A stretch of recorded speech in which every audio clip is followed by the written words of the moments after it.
Hello, this is Storybooks channel. New videos are posted every day. Subscribe and click the bell. If it hadn't been for her daughter, Lisa would have screamed at the top of her voice. Screamed, like when she was a child, if some boy pulled her braid or pushed her in the school hallway.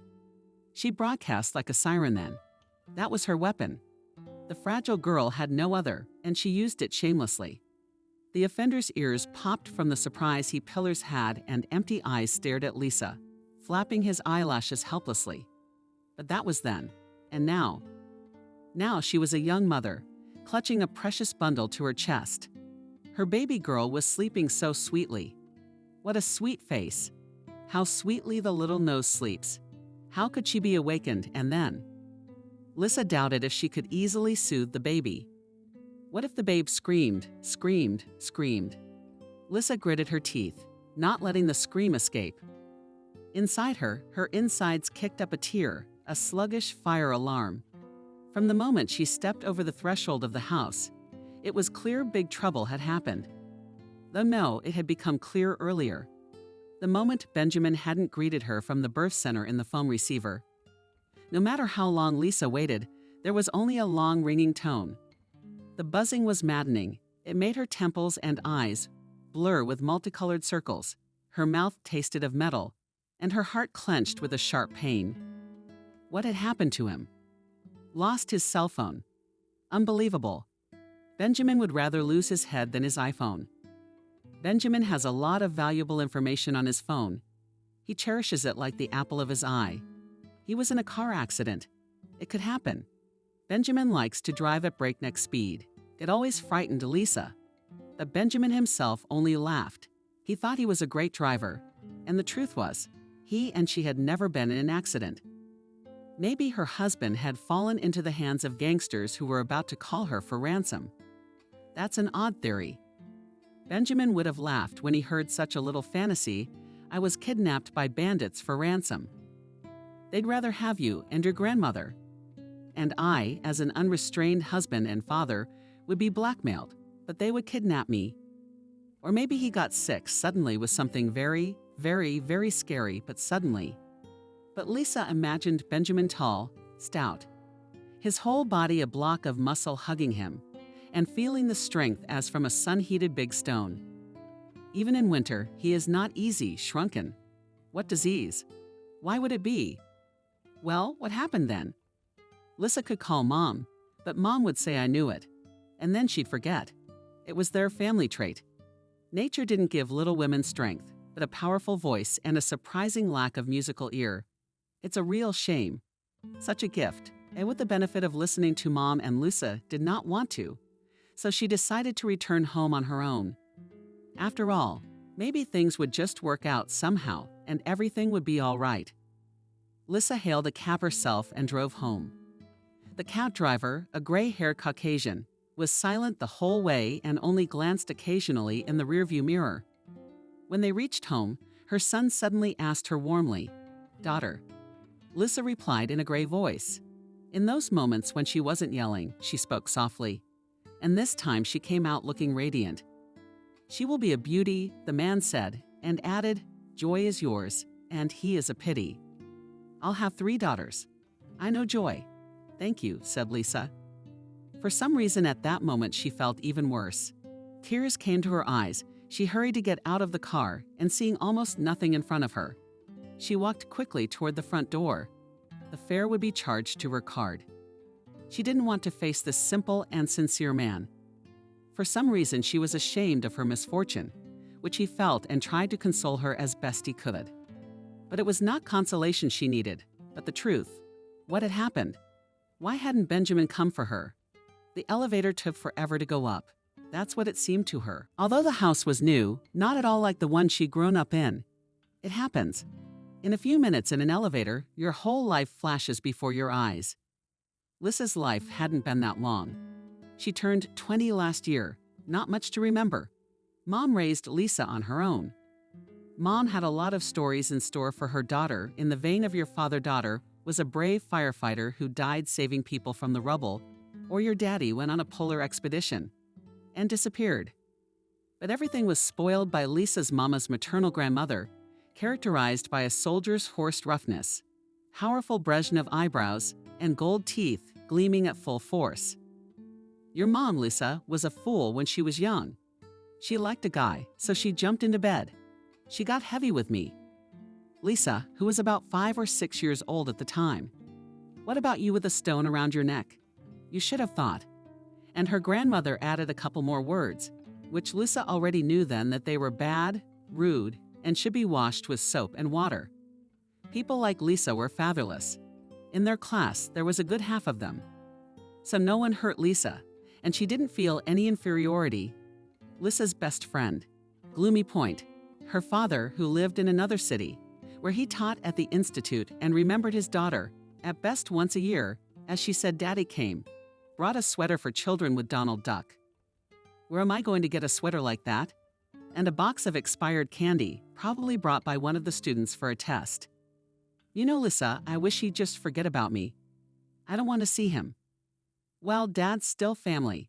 Lisa hesitated. I don't need your family. I'll live all my life alone until I die. I quit, and I advise you to do the same. This relationship is nothing but trouble. But Lisa disagreed with her friend. No matter how frowned upon and subtle. And Lisa, but also a dream from her earliest childhood, was a wedding.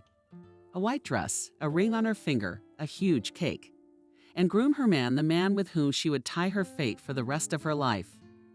That's how it should be, together and forever. So what if it's rare nowadays? Let other girls change men like gloves. They live with one or the other, and she'll have one for life. Let unreasonable feminists shout about independence, build a career, but for her, Lisa, family is sacred. It is the meaning of life. She'll do everything the way it should be done. She'll have everything beautiful, just like in the picture. And her husband would be strong, smart, and handsome. And her children would be better than any other, good-looking and obedient. Lisa lived this dream, and the rest was somewhere far away, as if separated from Lisa by a thick glass.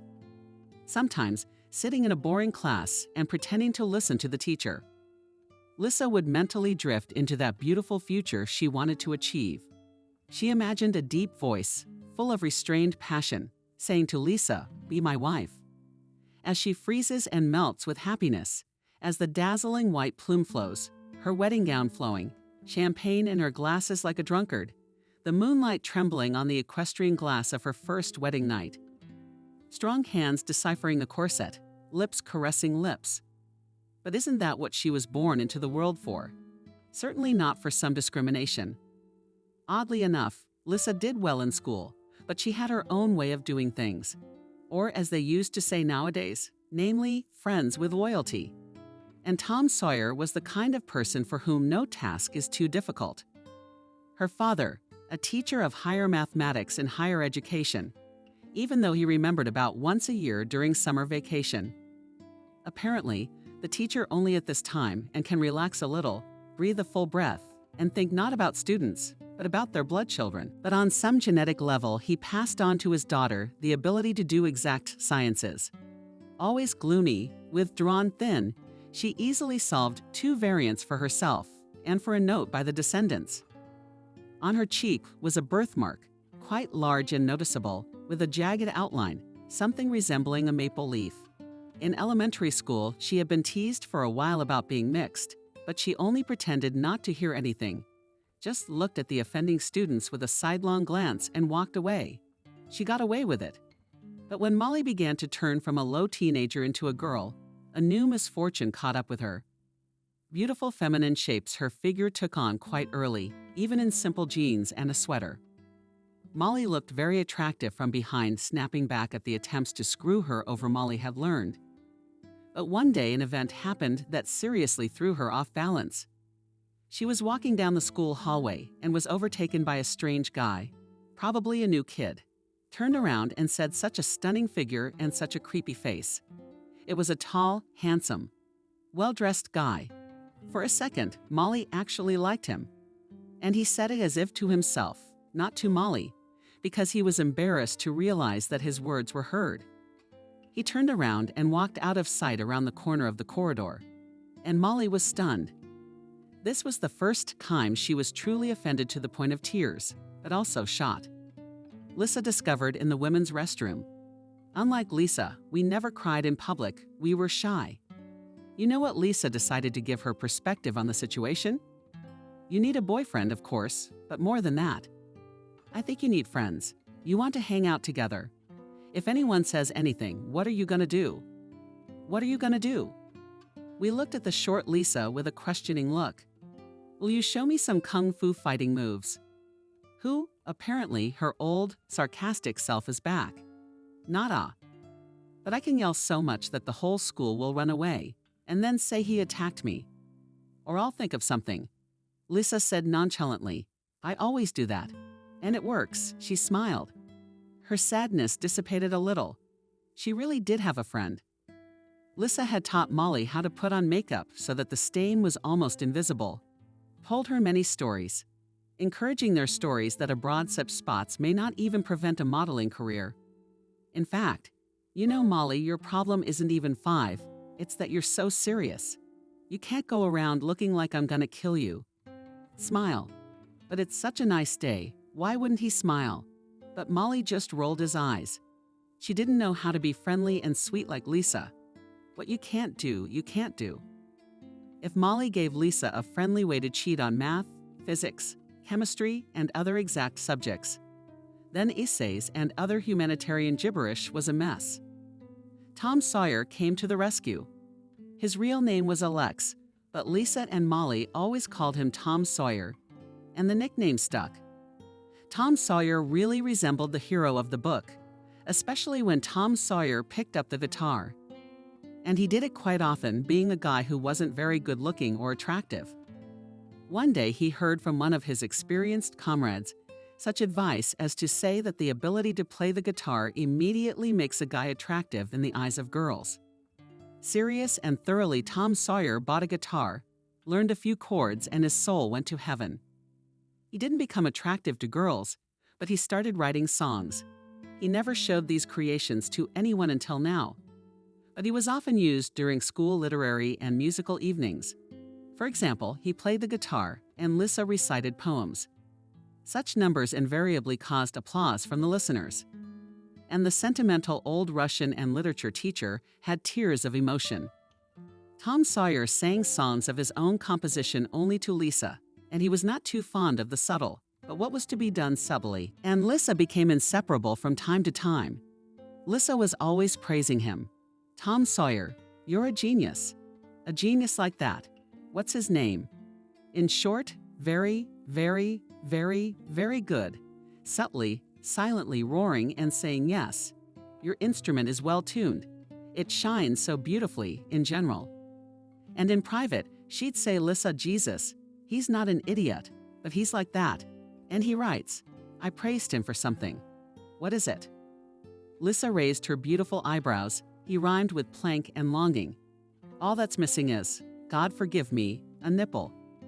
Lisa was at first confused, then chuckled. Molly, well, what do you say? All right, so his songs are bad. So what? Why do we have to upset him? And no one can hear them but us anyway. Molly roared skeptically, as if to say, well, but Lisa wasn't listening. Her friend just had a scowl, and Tom Sawyer's reassurances were especially fervent for Lisa. Her mother often called to visit, asking her to play something from the songs of her youth. He knew a lot of them, including some from The Irony of Fate. She used to sing along to him thoughtfully under his chin with her fist. And then she'd say, Jenya, you're a good guy. Here's a pie with apples. And Tom Sawyer, whose real name was Alex, flattered, he smiled. He had a way of working his charms on some women. After high school, Molly had no trouble getting into math school. And Tom Sawyer, instead of going to community college, where his guys would gladly accept him, even if instead of exam results he would bring them a pile of flyers from the mailbox, went to the capital to seek happiness in the theater universities. He was turned away everywhere. He served in the army, and only after that he ended up in the foreign ministry, where, in fact, he belonged. Lisa's grandmother, in her rude manner, gave a simple worldly advice. Don't try your brains, especially when you don't have them. Where do you need this education? Where would you go? To be a salesman or a secretary? But Lisa did try to get a college degree. However, she only managed to get into a paid department, but she got into marketing. Good professions aren't like standing behind a counter half a day to pay tuition. She got a job as a waitress in a cafe near the university. True, she didn't like the job too much. The students alone do not leave tips, noisy, angry, hungry. And not a single one of them, she sadly told her mom. "What kind do you want?" Mom asked. "A prince on a white horse with a rose in his teeth." Grandma said snidely. "Not a prince, but you know, a real one." Lisa started to justify herself, so that at once it is in front of my eyes wedding, children. "Well, it doesn't happen at once," Mom said. But Lisa immediately parried. "I'll do it. I'll do it. I don't want to and I won't. I'm saving myself for my husband, not like some people." My mom looked away embarrassed, but my grandmother didn't give up. "You can take care of yourself, but make sure you don't expire." Your friend Lisa blushed, and Mom suddenly added, "And with what?" "He's not your fiancé, he's a nice guy. First of all, he's Alex. We just call him Tom Sawyer. Secondly, he's boring. Thirdly, he's a friend. Fourthly, marry him yourself." Mom sighed. Tom Sawyer, she's been grabbing Lisa for years. She said that the guy was decent, smart. He had served in the army. He was getting a profession. He was going to be a teacher. And then, later on, a head teacher or a principal, a respected man. What's wrong with the groom?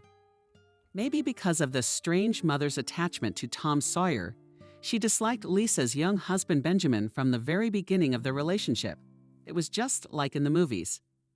True, Lisa had imagined the meeting with his official rather as a scene from a melodrama.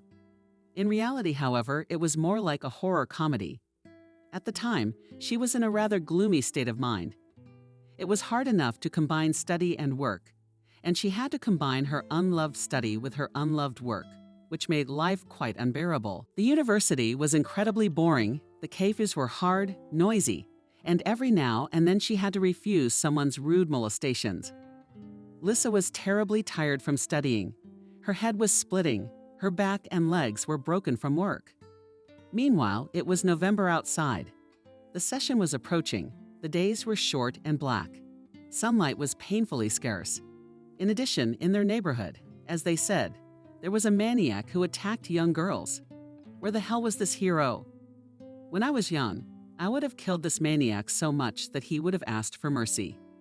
Grandma used to joke, and my mom told me to quit this job. So, the session's coming up. You better prepare for your exams. But Lisa, out of a sense of contradiction, and also because she knew her mother now, persuaded her to quit her studies, and then she would reproach her for idleness and sponging. Still, she continued to go to work. Returned in the autumn darkness deeper for two. On the face of the hood of a jacket from the suit to the shoulders. Hoped so as not to attract the attention of the mysterious maniac. A player in her ears and a brisk walk home. Sometimes Tom Sawyer met her and walked her to the door, but he always looked so sad that Lisa felt guilty before him and tried to address him less often. That evening, Lisa came home from work, listening to the audio recording of the lecture in the hope of remembering something. But her tired brain felt like absorbent cotton. She walked down a busy avenue, then turned onto a small alleyway that she had to walk down before reaching her house. She took a couple steps and was stunned to see a large, dark figure standing at the end of the alley. And this someone was standing in such a way that it was unreal to pass by without hitting a shoulder. Right in the middle of her path, he stood there. Lisa's heart froze, and then beat so frantically, as if it wanted to break out of the chest. It was like a dream, a terrifying dream, the very one she had seen since she was a child. Here she is walking along a forest path, a little girl who has inexplicably found herself here. All around are tall trees, powerful and mighty, whispering in quiet voices some ancient incantations. Every now and then they touch her face with outstretched branches, as if crossed fingers. And the wind ruffles her hair, sneaks into the city of her shirt, tickles her body. The difference she walks and goes where? How did she end up here? And suddenly a figure grows right in front of her, blocking out the pale light of the moon. Lisa rolls away, but the trees close and behind her, exposing their sharp branches like swords. And the figure approaches, inexorable and terrifying. And Lissa opens her mouth to scream, but only a muffled sickle comes from it. Stricken and weak, and from the terror encompassing her whole gut. Lissa woke up shaking, but happy. It was a dream, just a dream. It was because of that dream that she always screamed if she felt threatened. Screaming at the top of her lungs so that her abusers were psychologically traumatized. And light bulbs would burst in the houses in the neighborhood. Screaming in kindergarten when they tried to take away her favorite toy. Screamed at school when boys picked on her. Screamed, and now she's screaming. She could do it again. This was reality, not that horrible dream. Lissa screamed and screamed until a hand was placed on her shoulder. That touch, strong, sure, but devoid of danger, suddenly stopped her hysterics. She fell silent, staring helplessly before her. The dark figure ahead had not disappeared, but now it was quite obvious that there, at the end of the alley, was not a maniac. There was definitely not a man there. A man would have fallen off from such a sound wave by now. What happened? Asked a confident male voice. He sounded almost calm, with only a slight note of alarm. Lissa waved her hand in the direction of the mysterious figure. "Where are you?" asked her savior and stepped out of the shadows. And then Lissa realized everything. Two completely unrelated things were revealed to her. She's a complete fool, and she's just met her great love. The former was explained by something she only now realized. The mysterious figure she had mistaken for a maniac was actually nothing more than a Christmas tree. New Year's Eve is coming, and the preparations for this holiday we begin almost from the beginning of November. So in their neighborhood, they put up a Christmas tree at the end of the alley. Just Lissa, immersed in their worries, had not noticed it before. And the second next to Lisa, she saw his profile. Standing there was an unfamiliar man, the line of his forehead so tall. The forehead spoke of a vigorous mind, passing into a sharp, almost predatory nose. The corners of his lips, tightly compressed, were pulled downward, giving away either fatigue or sarcasm. And his chin was thrust powerfully forward, showing a strong will. The man was a little older than she was. The cuts on his neck and forehead and wrinkles testified to that.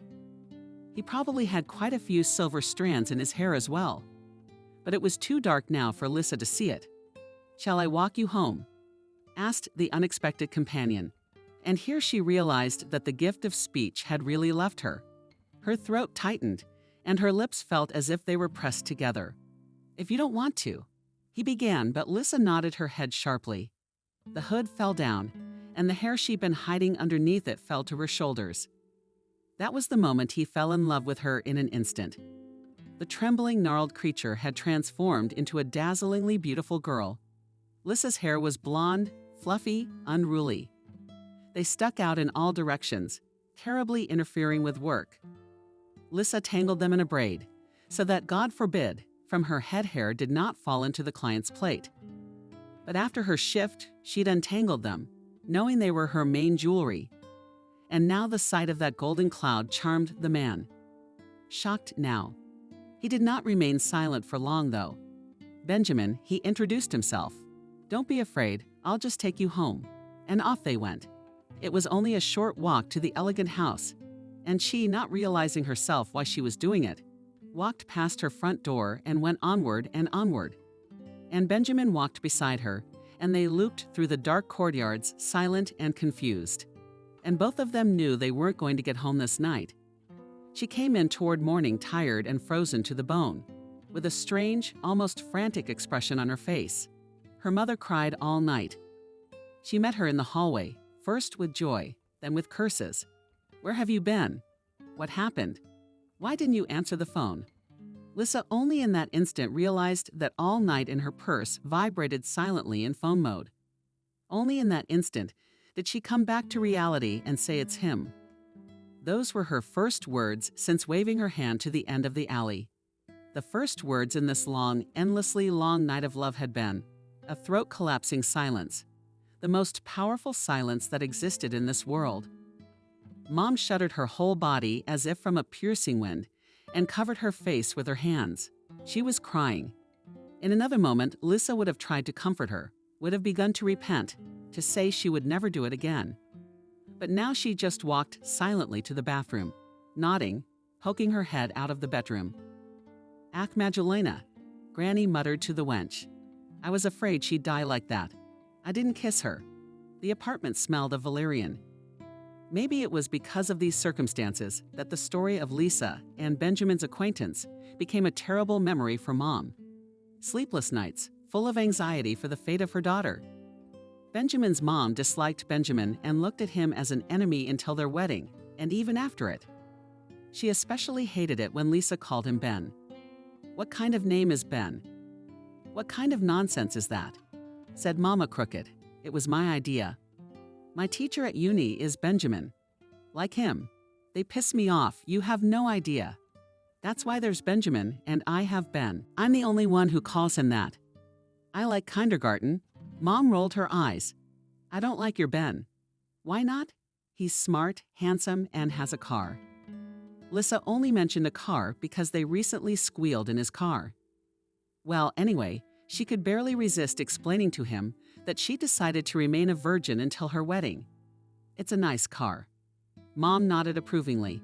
"Grandma needs a ride to the cottage. You'll have to ask. But I still don't like him. Where did he get the money from?" "His business." "What about transportation?" "He's told me 100 times, and I've got this hole, in one ear, out the other. You want to ask him yourself. It doesn't bother me. By the way, I'm out of school." "What?" "Come on, Mom, screw the boredom." Benjamin offered to drop off some money for whoever needs it. "I wonder why. I don't want to be sick." Lisa stopped going to work at the cafe too. Benjamin was generous, showering her with gifts. And now she had everything she wanted, and sometimes even more. Fancy clothes, a new phone, trips to expensive restaurants. Then Benjamin didn't like it either. "I don't think he pays his taxes honestly from his business," she said glumly. "And his connections are probably criminal." And Tom Sawyer, who'd been mortified to learn that Lisa had a suitor, gritted his teeth in a sort of ironic, heroic way. But Lisa took no offense at her friends. She had to like her husband, not them, and she loved him more and more every day. And that was all that mattered. "You look like a glassed statue from my collection," he used to say. "I never believed such a thing was possible. You're like a crystal fairy come to life. Thin, transparent, pure, and innocent being." Lisa listened to him and melted with happiness. He proposed to her 3 months after they met. But they got married in the spring, in May, when the weather was perfect for a photo shoot. Grandmother, however, twiddled her thumb at her temple, but the bad ones in May were frightened. But Lisa did not take these words seriously. She was completely and utterly happy. She had moved from her parents' apartment in the old neighborhood to a new luxury house. She and Benjamin now lived on the 20th floor. Lisa had chosen the top. She was drawn to the sky and the stars. Every morning she went out on the balcony barefoot. The warm floor allowed such luxury, and drank coffee while admiring the view. Waking up the city, her fluffy hair gently ruffled by the breeze, and she smiled gratefully at the world. Everything had worked out the way she wanted it to. A perfectly unloved job and a hated university were somewhere far in the past. For the first 6 months of such a life, she just rested. Then she started to get bored a little and began to look for entertainment, theaters, exhibitions, going to restaurants. Benjamin did not refuse her anything, always fulfilling the slightest whim. Lisa loved to imagine how they looked from the outside. He's already sitting, but far from being an old man. And she young, graceful, light. They were the envy of everyone. Sometimes in the theater, in a restaurant, at an exhibition, Benjamin's acquaintances approached them, usually people of his years. Serious men in suits with elegant companions. They themselves would start conversations with him, either meaningless ones about nature and the weather, or completely incomprehensible ones about business matters. Lisa at such moments simply slept with her eyes open and smiled broadly, pretending that all was well. Once, however, on the street, some unkempt-looking man came up to them with a wrinkled jacket, long hair, the smell of company breath and mayonnaise, and a stain on his sleeve. "Ben," Jesus, are you? Oh, come on. There was a look of bewilderment on Benjamin's face. You didn't recognize me. It's me, Martin. Martin, you, Benjamin, either surprised or confused, but he said, I didn't expect it. How long has it been? Yeah, man, I was wondering where you were. How are you? Well, there you are. One of our group is doing well in life, I guess. You know Mike's drunk. Jake's almost broke. I didn't know.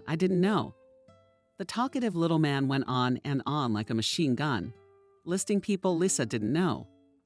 Benjamin nodded sympathetically until finally Martin cut off the flow of eloquence by glancing at his watch. Oh, that's a lot of time. I've got a train to catch. I wish I'd known, but I've got to get home. But you do. Let's exchange coordinates. I'm here a lot. We'll meet, sit down, have a drink, reminisce. Benjamin listened and nodded. Then he gave the man his card. Come back when you're in town. At that moment, Lisa knew everything or almost everything about Benjamin. He was an engineer by training and was building a business in trucking. Loved winter evenings, French chanson, collected glass figurines. I love glass. There's something wintry about it, he said. Fragile and cruel. Her husband was a very lonely man. Asking for her hand in marriage, he immediately informed her that he had no parents to introduce his future spouse to. Dead. This did not strike Lisa as strange or surprising. Her spouse was considerably older than she was. His parents could have died simply of old age, but the truth turned out to be much scarier. I don't like to bring it up, but Benjamin looked away. Obviously so Lisa wouldn't notice the tears in his eyes.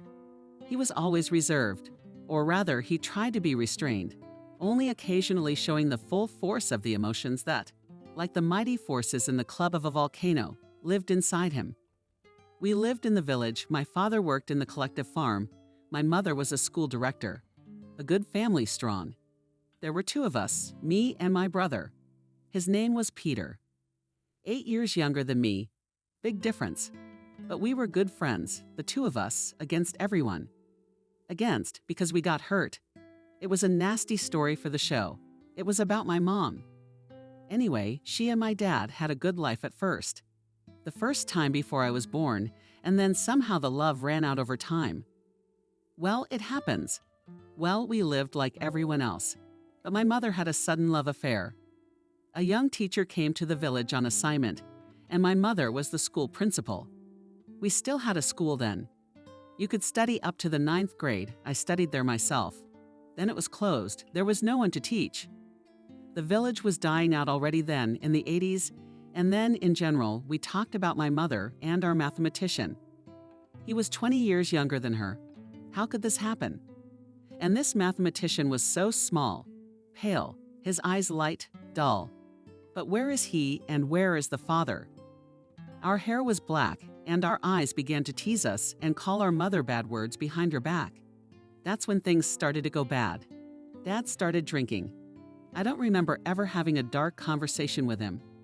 He was silent, and he always smelled heavy, so much so that it made my throat tighten.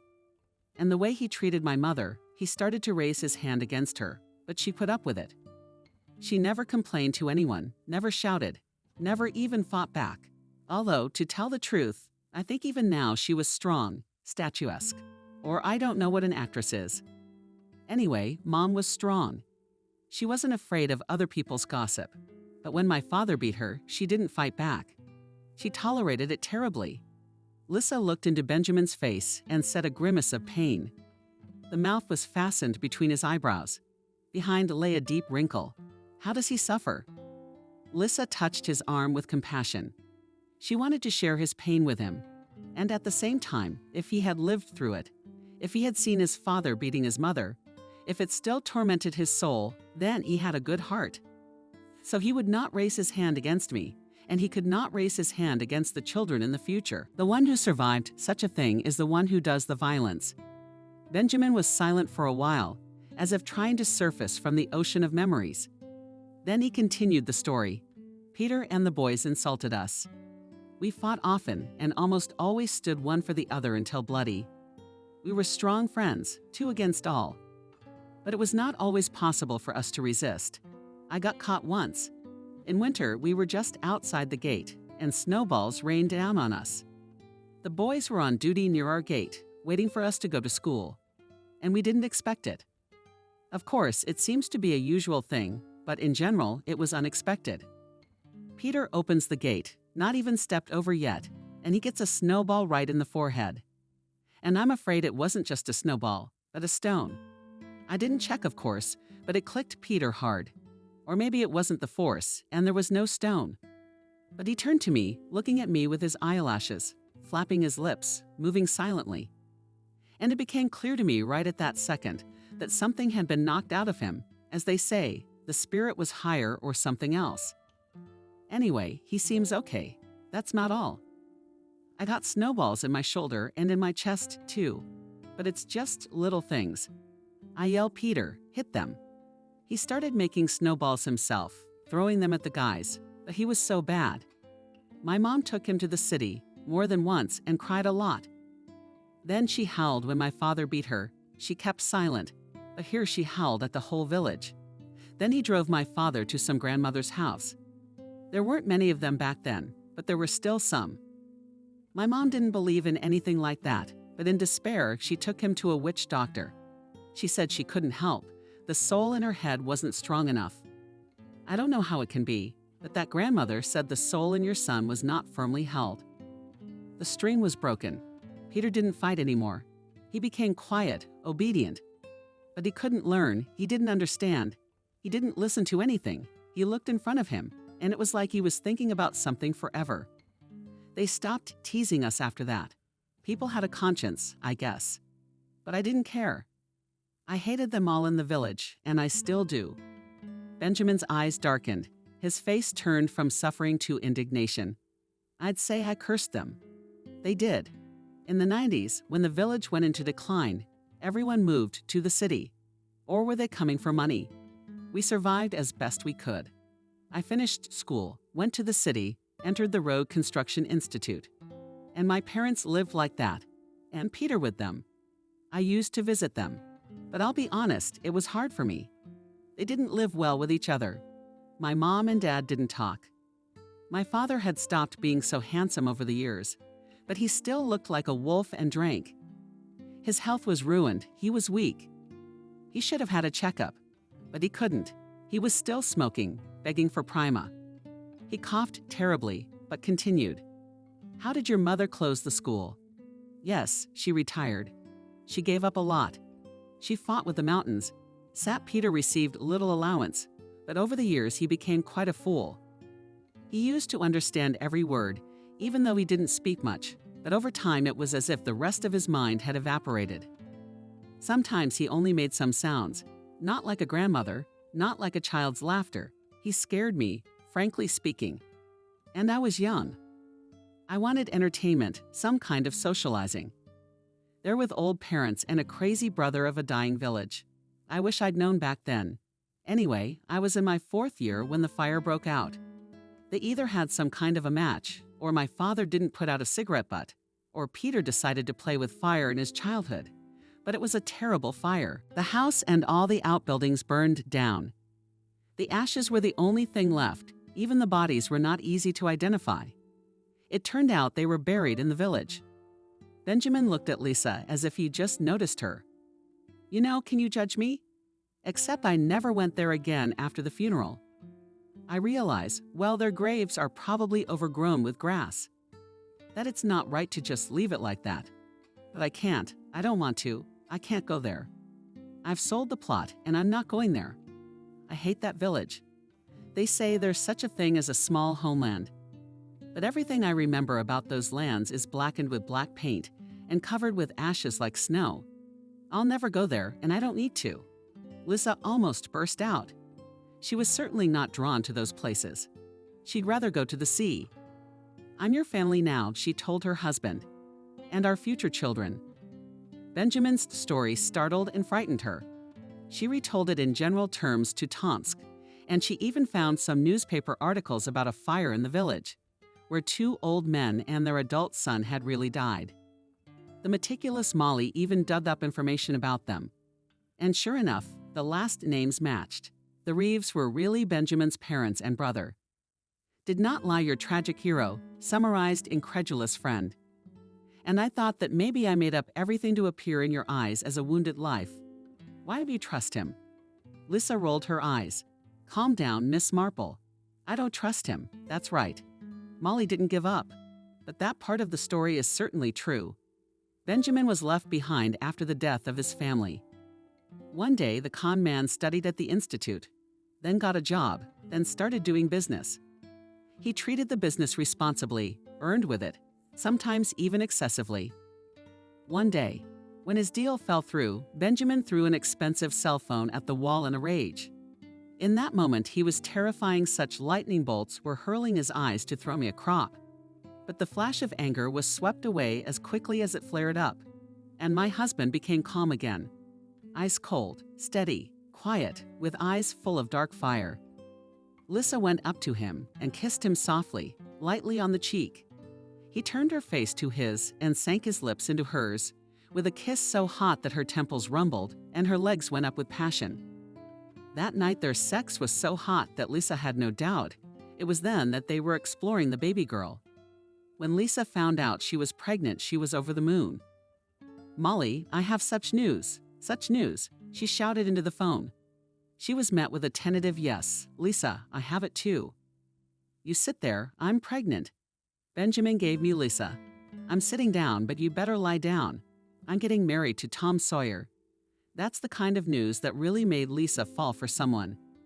Tom Sawyer. He proposed, I accepted. But the fact that Tom Sawyer was in love with Lisa was as indisputable as the fact that the earth revolves around the sun. And then there's this news. Tom Sawyer and Molly are getting married. But how and why?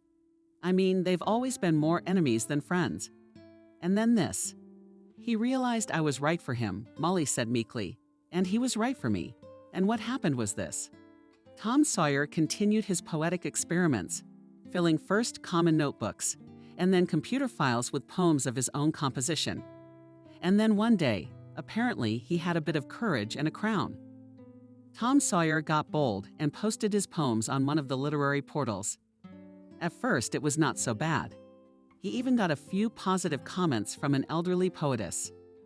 This finally convinced Tom Sawyer in his own genius, and he sent his poems to an open contest.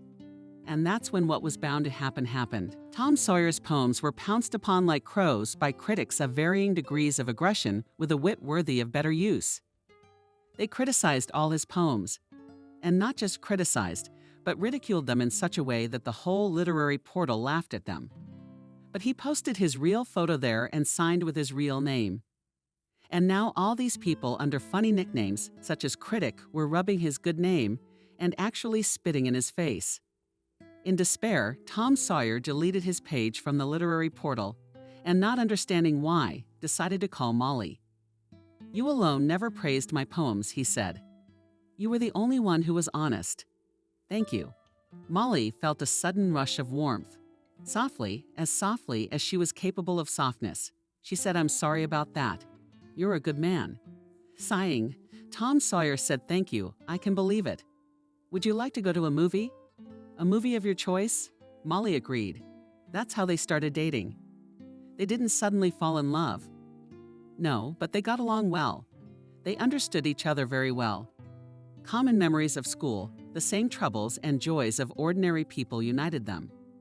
And a big role played, and the fact that Lisa, carried away by their new role as spouses, distanced from both of them, began to appear less and less often in their lives.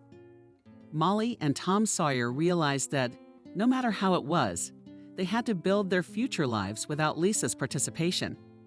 And that, too, brought them closer together. But the unexpected news that two of her closest friends were leading their own lives behind her back hurt Lisa deeply. She felt cheated, betrayed. These two had started dating, and she would only find out the moment they decided to get married. And they are her best friends. What Lisa didn't admit to herself was that it hurt her to lose her loyal and slavishly devoted Tom Sawyer. She had always been flattered by his affection, liked to look up to him. She had enjoyed seeing his selfless love, reading the adoration in his eyes. And now he, her faithful knight, would marry Molly, her Molly. How could this be? To be honest, Lissa always thought Molly would remain an old maid. With a character like that, in Lissa's mind, Molly's role in the play of life was limited to that of a friend, and it was as if the counselor with Molly was supposed to stand by her side all her life and hand her a handkerchief when Lissa cries. But Molly suddenly spiraled out of control and began to claim something more. And so when her friend asked her if she wanted to be a witness, Lissa replied with all the fury she could muster, "I'm not coming to your wedding," and hung up. Molly didn't call back. When Lissa told her family what had happened, her mom shook her head. "Good girl. She subtly stole a good guy away from you. Janichka, that's what you should do." And Grandma said, "Come on, you fool." Molly is the best friend you never had and never will have. But Lissa, never distinguished by resentfulness and vindictive network, here suddenly stubborn as a bull. Perhaps her pregnancy, which was not going particularly easily, played a role. Lissa was often nauseous. She also became nervous and cried a lot. Benjamin, to his credit, was calm about her behavior.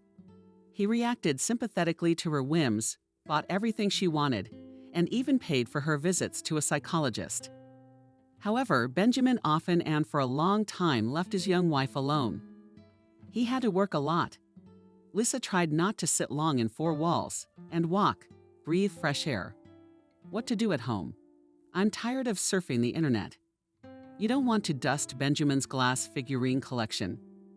Something could fall out of your hands and break. Lissa's so awkward. And then Kleiner comes twice a week and puts the house in perfect order. It's been a gorgeous, regal summer outside. Another temperature record had been broken this year. True, the weather was often too hot. Lissa's nausea was getting even nastier. There was a tang and a taste in her mouth, and there was a quiet but incessant noise in her ears. One day during such a walk, someone called Lissa's name. "Lissa, what's your name? I beg your pardon." A middle-aged man approached her. "Yes, I'm Lissa. Who are you?" "Excuse me, I'm sorry, I'm Martin." The man held out his hand to her. It was rusty and calloused. "A friend of your husband's from college?" "Oh yes." Lissa was embarrassed to mention that she and Benjamin had met this man in the street once before. Maybe 6 months ago. Very unremarkable Martin. She wouldn't have recognized him if he hadn't called out to her. Totally unrecognizable face and a dull voice. "I keep calling and calling, but he won't pick up," the man said in a changing tone. Or maybe he changed his number. "What number are you calling?" The man said the number. It's his home number from his old apartment. "Benjamin, hardly ever there." "Oh, that's it."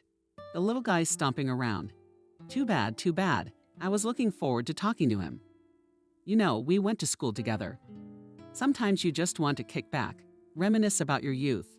Lissa was not particularly inclined to listen to someone's memories, but out of politeness, she did not stop the conversation. It's true. A lot of people think being a student is the best part of life. Oh, how we sat in the king's seat freshman year, at the potato patch. He didn't tell you. He was embarrassed. Go get him, Ben.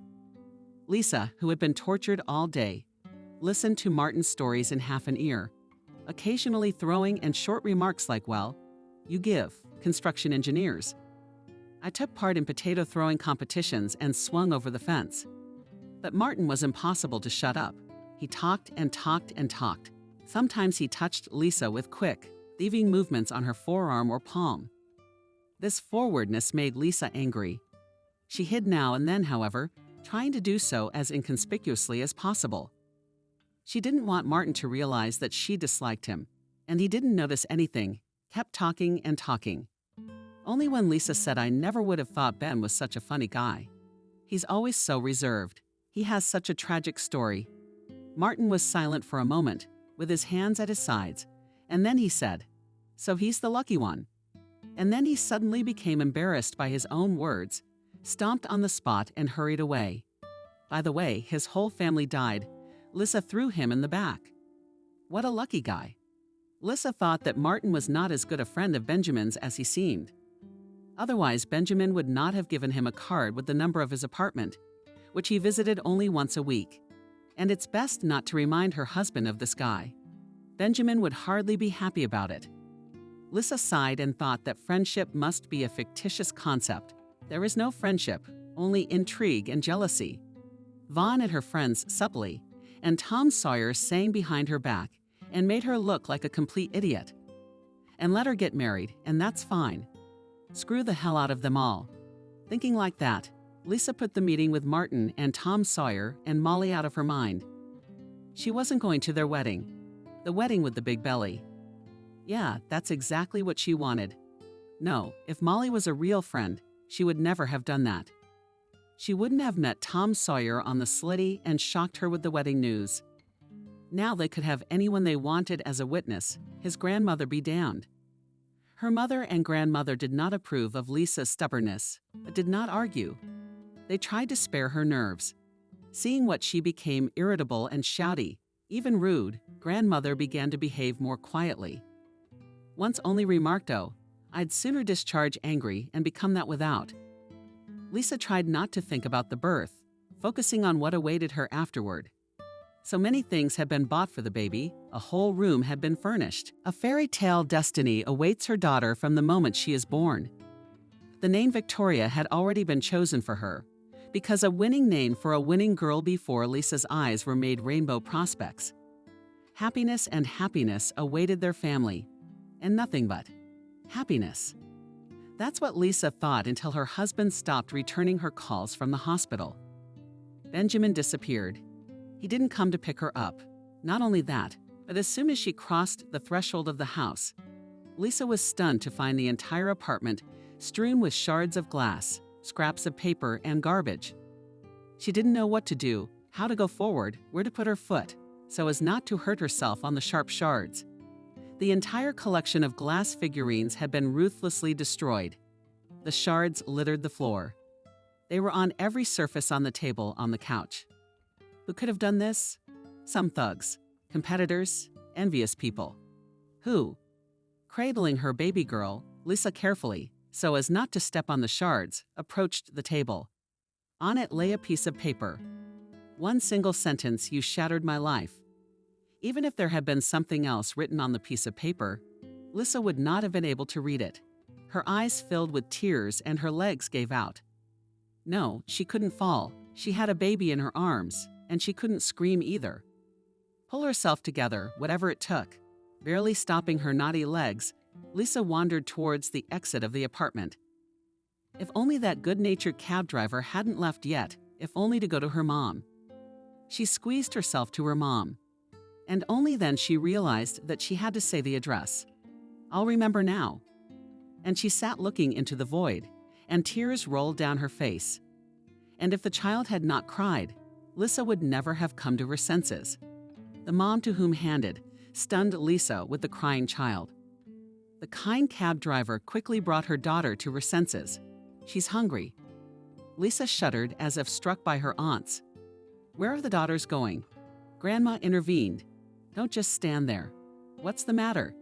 Where's your hubby? Only after feeding and downloading the baby, Lisa found the strength to tell her mother and grandmother what had happened. She stopped answering the phone. Home's a mess and a note saying I ruined his life. I don't get it. Maybe the gangsters made him write the note. Mom suggested it. The husband is out of his mind, said Grandma. He doesn't want to see us. Lisa sobbed. He doesn't want to. You're the one who'll give up the baby if you do, whispered the mother at Lisa. He doesn't want to, and that's fine. Your daddy didn't want you either, and nothing. Grandma intervened. You've grown up, and your daughter will grow up. I don't want to. I don't want to, Lisa assured her. I don't want that, Ben. Lisa cried long and bitterly. The child slept surprisingly peacefully. The troubles and sorrows of adults did not bother him. Sobbing, Lisa said, We should call the police. Let them find him. I want to talk to him. I want him to explain what this means. Why he did this to me. Give my daughter some time, at least until tomorrow morning. He's not a small child to be searched for by dogs. You lie down, calm down, take a breath. Remember that the child is now the main thing in the morning. Wise Naya. Her mother and grandmother looked at Lisa with such love and care that once again she could not hold back her tears. Still, there were those in her life who genuinely loved and cared for her. Strangely enough, the police found Lisa faster than she had turned to them in search of her neglectful spouse. The next morning, she received a phone call. "Good morning, Lisa.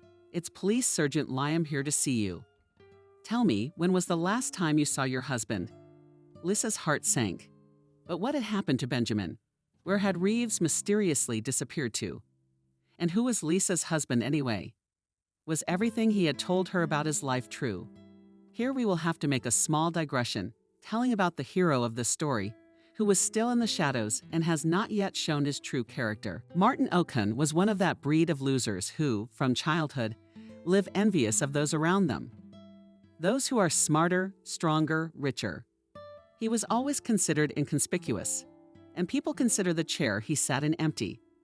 At school, he raised his hand. Another was called out. He started courting a girl. She ignored him. Even his own parents were disappointed in him when he was in kindergarten age.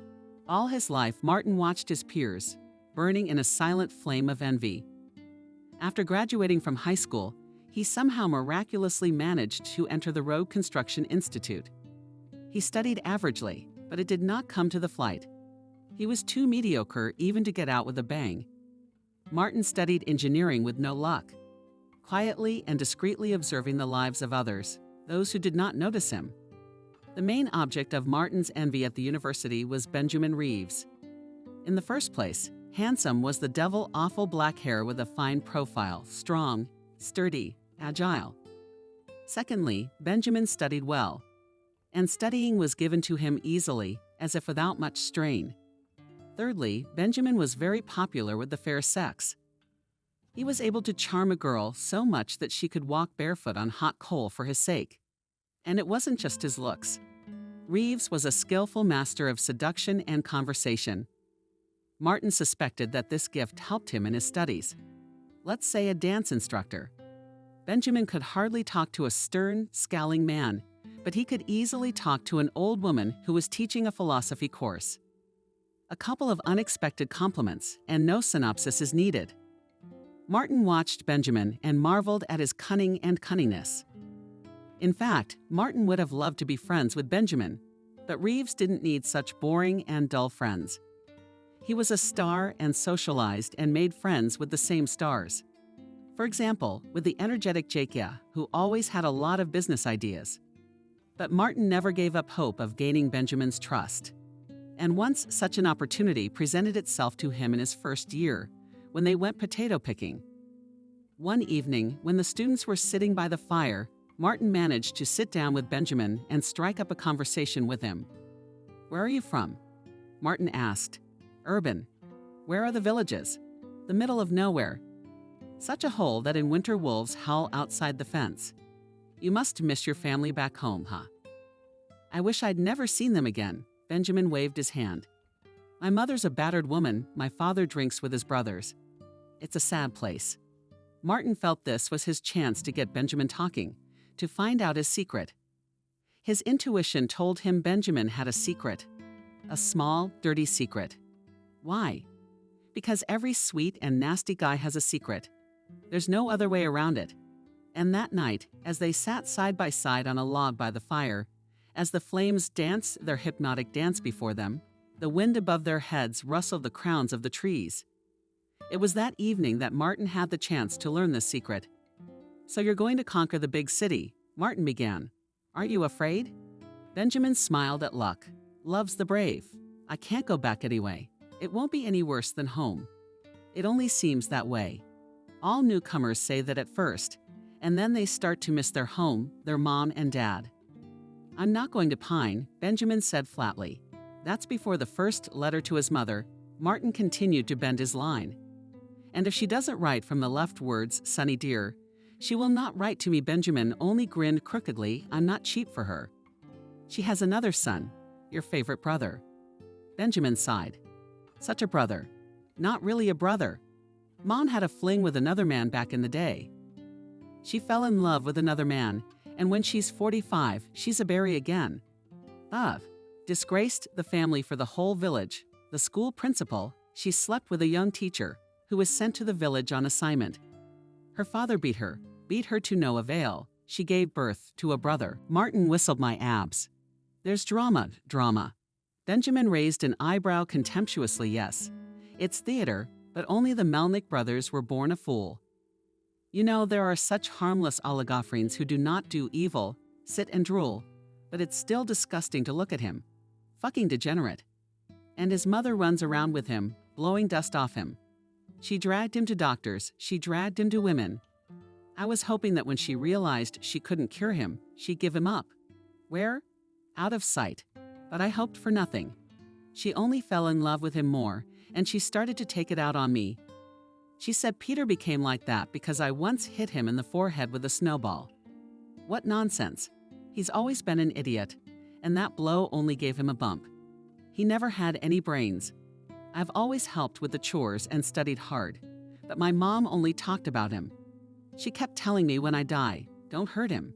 She made me swear she wouldn't give him away. I'm looking at him, and I can't stand the thought. I hate him. I'm looking at you right now. Benjamin stared piercingly into Martin's eyes. He had a hard look in his eyes. I can see his ugly face, and I can see those vacant eyes. My lip, I answer, snot out of my nose. He spat expressively. Martin shrugged. He was seized by two feelings of disgust at the same time. Their faculty has a handsome boy who turns out to have a mentally retarded brother and joy. Now he knows about the skeleton in Reeves' closet. There's no telling when or why this information will come in handy. Benjamin seemed oblivious to his presence and just sat staring at the fire in silence. His face took on a frightening and tragic expression. The longer Martin knew Benjamin, the more convinced he became. Reeves really had no intention of returning to his native village. This man was a man of great ambition, success, money, luxury. That's what Benjamin was looking for. And there was in him a willingness to fight for it, to fight desperately and bloody to the death. A couple of years later, one of Jake's fellow students started a rumor that there was an idea for a profitable business in trucking. True, to begin with, you need to take out a loan and buy a few cars. But then the profit should be good, and the loan would be closed quickly. Vasca needed a partner. The business did look attractive. You could see that Benjamin was on fire. He was wandering around with his eyes dancing. Martin tried again to be close by, to listen sympathetically. They were sitting in the student cafeteria, drinking tea from plastic cups. Martin was listening, nodding, and Benjamin was broadcasting a good thing. Business would pick up. Yeah, I'd like to get in now, but not a penny of money. And the banks will give me a loan. I'm a naked student from the countryside. Maybe your relatives will help you. Old people are so poor, but they have a mattress full of money. What mattress? Don't be ridiculous. Your father's here to collect his pension. What about your mother? She'll give everything to her little son, even if she's saved up. So you explain, if you come up. It's a win-win for everyone. Even your brother. Explain. My mom is a Soviet-era person. She doesn't believe in business. She thinks I'll spend all my money on girls. Well, you should try it anyway. Here's the thing, dear man, go home, have a heart-to-heart talk. Benjamin, quarts off chatting tea bags into cups. Sigh, it won't work, but you can try. I'm not the kind of person to give up. However, it turned out that Benjamin knew his mother well. She wouldn't give him any money, and she scolded him for rarely coming home. She complained that she was weak. His father was a drunk, but he didn't seem to be much of a man. Sashenka, though a fool, helps her around the house. The happy fool was hugging his brother, mumbling something in his own language and blowing bubbles. Benjamin returned to town gloomy and silent. Martin, just the sight of him was enough to understand. They wouldn't give him any money. Ben, what are you going to do now? Is it all over with the business? No chance. Martin asked him. There's always a chance, Benjamin said. Take it easy. Luck loves the brave. Are you brave enough? Martin said. That's what I want to test. Am I lucky or unlucky? That's the question, Benjamin said with a sort of theatrical tone. It was like Hamlet on stage, and he smiled. Bitter. So scary. Benjamin's look was such that Martin couldn't help but wonder if he'd put his hands on himself. He started to watch Reeves, and Benjamin, as if sensing his attention, disappeared. He was there for the first round, but he wasn't there for the second. Maybe, of course, he just went off on his own or had a drink with grief, but Martin's soul was troubled. Not that he was worried about Reeves. Rather, Martin just wanted to be the first to know if something like this happened. However, if Reeves had jumped into a noose before his eyes, Martin would no doubt have saved him. Then he'd be noticed, respected. He'd be a hero. Well, for half a day maybe. And the next day a rumor spread through the institute. Did you hear? Did you hear? Reeves' whole family died. His father, mother, and brother all burned to death. That's terrible. Benjamin didn't show up at the institute. Apparently, they were investigating the fire. And the funeral of his relatives had to be organized not before studying. That semester, Reeves barely passed the session, although he studied very well. Time passed. Martin had already begun to forget about this story when Jake surprised him. After inheritance, Ben sold the plot on which stood what was left of his house and invested in business. He persuaded me to wait for the inheritance deadline to come, and then he sold the land for next to nothing. But who needs that land? It's in a village in the middle of nowhere, and the house burned down. But it's still money. Anyway, we're business partners now. Let's see what happens. Reeves is on fire, he'll go to pieces. He's ready to get rich, so I have faith in our success. And it hasn't been in vain. It was a success. After graduation, Benjamin and Jake were already earning good money, and Benjamin suggested to his partner to go further. Each in his own way, they said it was time to go solo. Jake thought about it, and agreed. It's time. Everyone will have their own business now. Martin and Vasily trusted him. He found out why it was so.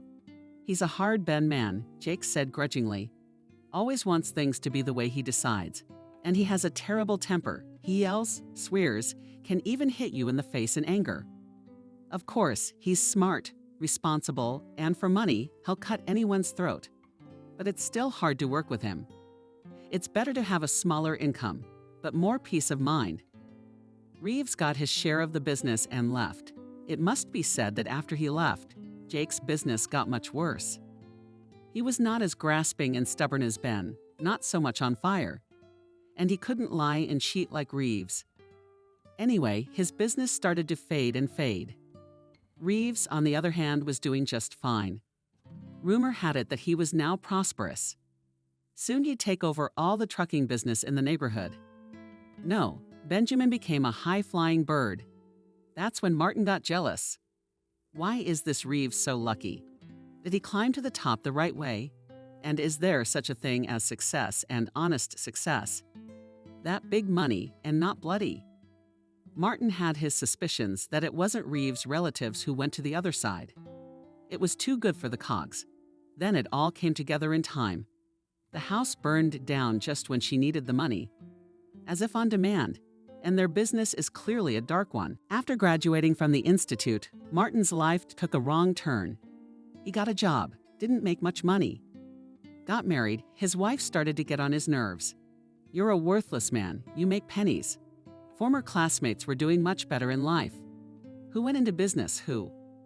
One Martin, who doesn't know who's in charge, only goes on business trips and gets a kick out of his bosses. A grown man, but he's like an errand boy.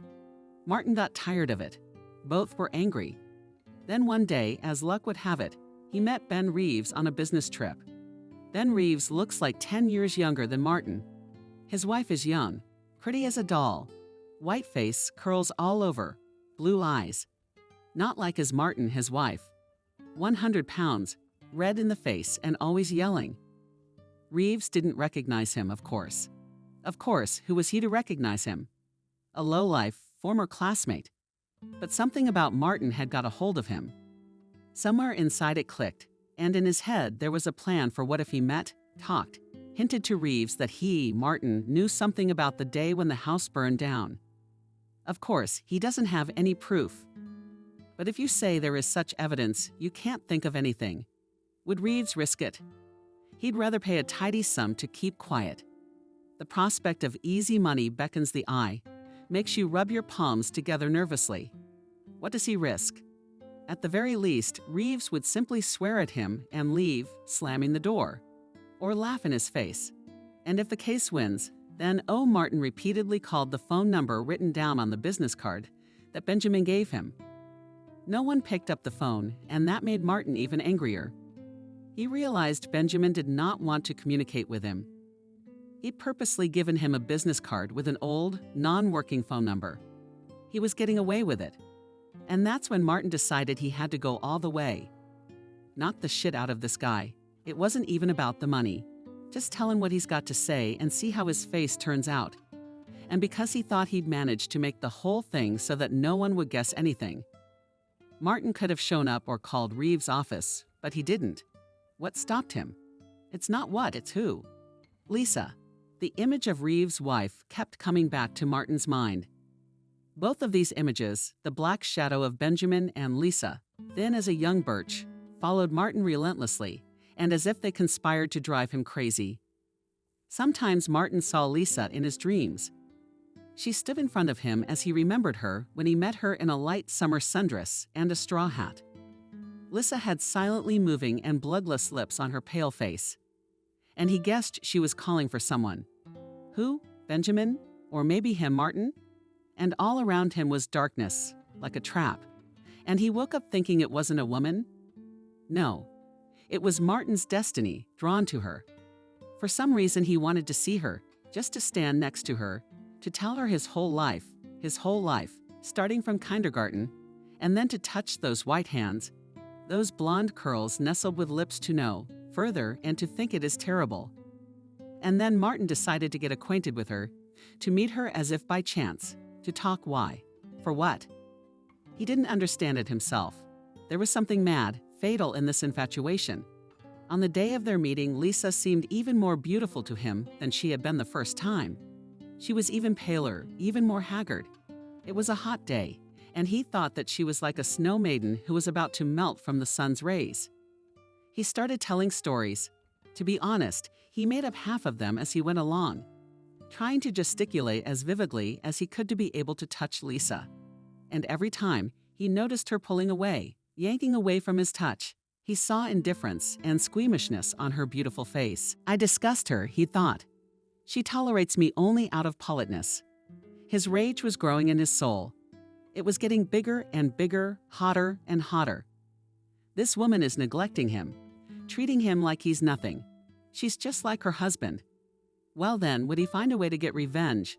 And as he was leaving, without concealing his secret rage, he said to her, "He's the lucky one, our lucky one." But nothing, he'll show her who luck really loves. She loves those who know when and how to strike. Martin thought long and hard about how to frame the case. He dismissed the idea of going to Benjamin's office as very revealing. No, he should have called or written to him, or lured him somewhere neutral, and then we could talk. Martin realized that if Benjamin suddenly really wasn't guilty of anything, he would just ignore the blackmail, think it was a cruel prank or an idea. An honest man is not afraid of being accused. He knows that there is simply no evidence against him. But the one who is guilty, he can't be 100% sure that he hasn't left a legacy anywhere. The guilty one will run to meet the blackmailer like a mouse on the smell of cheese runs with inevitability. Martin was both scared and excited. For the first time in his life, he had gained the status of a man whose actions something depends on. He would finally be noticed. He was no longer an empty space, but the most important thing. In case Benjamin kept his composure, Martin had a special tactical strike prepared. Intuition told Martin where to hit so that the pain would be unbearable. They met in an old house outside the city limits. The house had long ago been moved out, but not yet torn down, and it had become weeds and grass on the inside. Now in late fall, there was no grass, and the weather was brown and angry. It rained, sometimes turning to snow. Leaden clouds covered the sky. Night was still a long way off, but it seemed to be on its way and was about to thicken into an unseelie darkness. What a place, Benjamin threw in instead of greeting. Do you like reality quests or something? Martin was silent. He looked at Benjamin and realized he was more annoyed than angry. Perhaps he had come here because he thought it was a joke. I'll tell you right away, I'm not in the mood to talk long. Lisa is about to give birth. Lisa is my wife, Benjamin explained. I know your wife.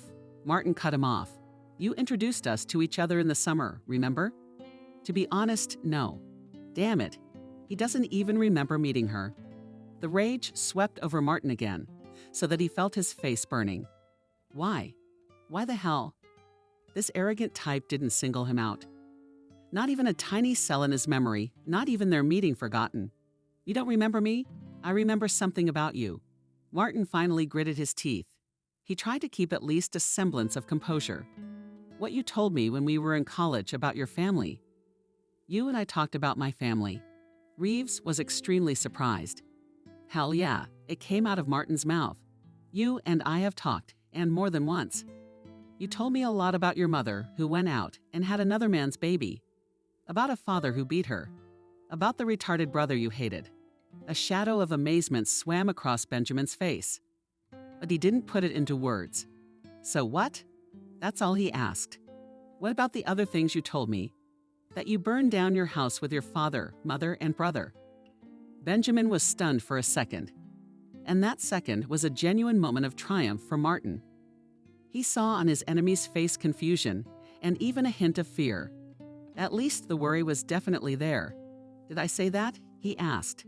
I must have been out of my mind with grief and made something up. I have proof, Martin said. That's what this whole thing was about. And there's one other person who can confirm that's what happened. Because you told me about what you did, not just to me, but to someone else. Look, if you and a bunch of slackers from our class are conspiring to blackmail me, it's not gonna work. Benjamin started shopping. You don't have any proof, and you can't have any proof. There is proof. We just don't have it. Martin decided to go to the bank and launch his premeditated tactical strike. We don't have it, you have it. And it's being presented to us by the person you least expect it from. Your wife, Lisa? What's in Benjamin's eyes that looked like dark years before? There was an instant flame on the deep river. Don't ask me what she'll provide. She must have found something. Or did you tell her something? She made a note of it. Anyway, she's got something on you. But here's the thing. She and I liked each other. Martin was about to go on with his prepared speech. If you pay me what I want, I'll leave you alone and disappear forever. But Benjamin, with a quick, sharp movement, jumped up to him, grabbed him by the chest and shook him. What was the force of it? That she had what? The rage riding in him was such that he didn't realize. Martin, whom he was shaking like a tropical doll, could not speak. She can't have anything. It's all burned up. I checked everything. There's nothing left in the ashes. There's another house there now. Other people live there. That she could imagine that, and the way Benjamin shook him and the words I checked, finally convinced Martin that he was right after all. He was right. Benjamin did contribute to his family's death. He'd obviously done something. But Martin was not to rejoice in his rightness for long. The distraught Benjamin, obviously realizing that it would be difficult to get any concrete information out of Martin, pushed him as hard as he could. Martin would have been able to stay on his feet, but he slipped on the wet grass and fell sharply on his back. He tried to get up, but a sharp blow fell on him. Then another. What has she got? What? Answer me, you bastard. And then Martin realized that he had overlooked the essential nature of his enemy. I don't know, maybe there's nothing, he remarked. 2 trickles of blood were coming out of his nose. It was painful to breathe. Perhaps Benjamin had broken a rib. Benjamin seemed to calm down for a second. His eyes cleared and Martin wanted to sit up, but was knocked to the ground again by a powerful blow. What happened between you two? Only then Martin realized that slandering Lisa was a very bad idea. Benjamin was frantically jealous of his wife. Don't lie to me, not to Martin. He crawled away, but there was nowhere to hide. He still hoped that everything would turn out all right, that he would somehow manage to appease Benjamin's anger, and everything would end relatively peacefully, although Benjamin would have to pay for the treatment of his broken ribs. But then he noticed that Benjamin was holding a splintered board with nails sticking out of it. Martin had always been a personality of gray and insignificance. Nothing in this world depended on his decisions, on his desires. But one day something changed, and for a few minutes he became a master of destiny. But he didn't like it at all. The role wasn't nothing. He couldn't handle it. Save me. It came out of his chest before he fell into the darkness. There, in the darkness, The pale face of a woman with blonde, sensible hair flashed before him. A glimpse and was gone. Night had come. You have shattered my life. These words Benjamin addressed to his wife. He couldn't raise a hand against her, especially since she was due back from the maternity hospital. But his rage demanded an outlet, so he shattered his entire collection of glass figurines, trashed the place, and left in an unknown direction. Now the police were looking for him. Martin, fortunately, survived. He was lucky that the abandoned house had long attracted the attention of local teenagers, who gathered there in the evenings to play guitar and sing songs. That evening, Milk's group went there, having drunk a lot of alcohol beforehand. They found Martin beaten but still alive and called an ambulance. When he came to himself in the hospital, he was silent at first. Whether from beatings he had partial amnesia, or simply did not want to confess that his plans included blackmailing a rich businessman. But only the plan turned out to be a hole, and as a result, instead of money, he received a serious portion of blows on all parts of the body. However, Martin's vindictive nature took over. He understood perfectly well that he would not take revenge on Benjamin on his own. He didn't have the guts. So he still laid out to the police the whole story that all these years suspected a classmate in the murder of relatives, that he told him about it, for which he paid. Benjamin is now a wanted man. Charges have been filed against him. Of course, so far, only for the battery on Martin. Is Ben so hot-tempered? Lisa said when the inspector questioned her about her husband's temper. He's never laid a finger on me. But when he's angry, he's really scary. She reminded him that Benjamin could smash a glass on the floor or throw a telephone at the wall in a rage. This time the phone was the blackmailer. Lisa was overwhelmed with both fear for her husband and anger at him. She could not understand how Benjamin believed that she was in cahoots with Martin. After all, he could have called her, could have talked to her. It was so easy to make sure she was innocent. And at the same time, somewhere in the back of her mind, she knew that this behavior was typical of her husband. He was angry, and in anger he could do terrible things. She chased the horrible thoughts away, but her imagination painted a picture of Benjamin screaming in rage at his old mother, at his miserable father, at his mad brother. Did he really kill them? Oh my God, it can't be, but it could. Lisa was bitterly aware that it could. She did not know exactly what had happened that night, but she realized that there might have been truth in Martin's supposition. Lisa never told anyone about these thoughts. They tormented her day and night. She wondered, did I really marry a murderer? Had I given birth to a child by a murderer? These thoughts made everything inside her turn upside down. Her mother and grandmother tried their best to support her. They took care of the baby, and Lisa was surrounded by care and participation. And when Molly's Tom Sawyer came to visit them, Lisa forgot to think about the problem. Lisa forgot all about resenting them. She threw herself on her friend's neck and wept bitterly. Molly, what to do? Molly and the friend, without anything to Lisa, hugged her tightly, and Tom Sawyer, who was standing next to her, only said, "Lisa, my dear, everything will be all right. We are there for you." I can't even think of my daughter's name. I'm so worried.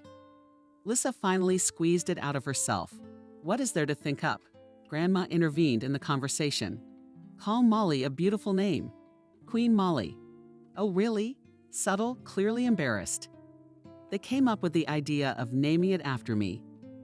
I used to want to call it Victoria. Lisa Victoria was flying by. Now I don't feel like it. You know, Lisa, the most important thing is that you are back with us. Tom Sawyer intervened. We really missed you. How? How was your wedding?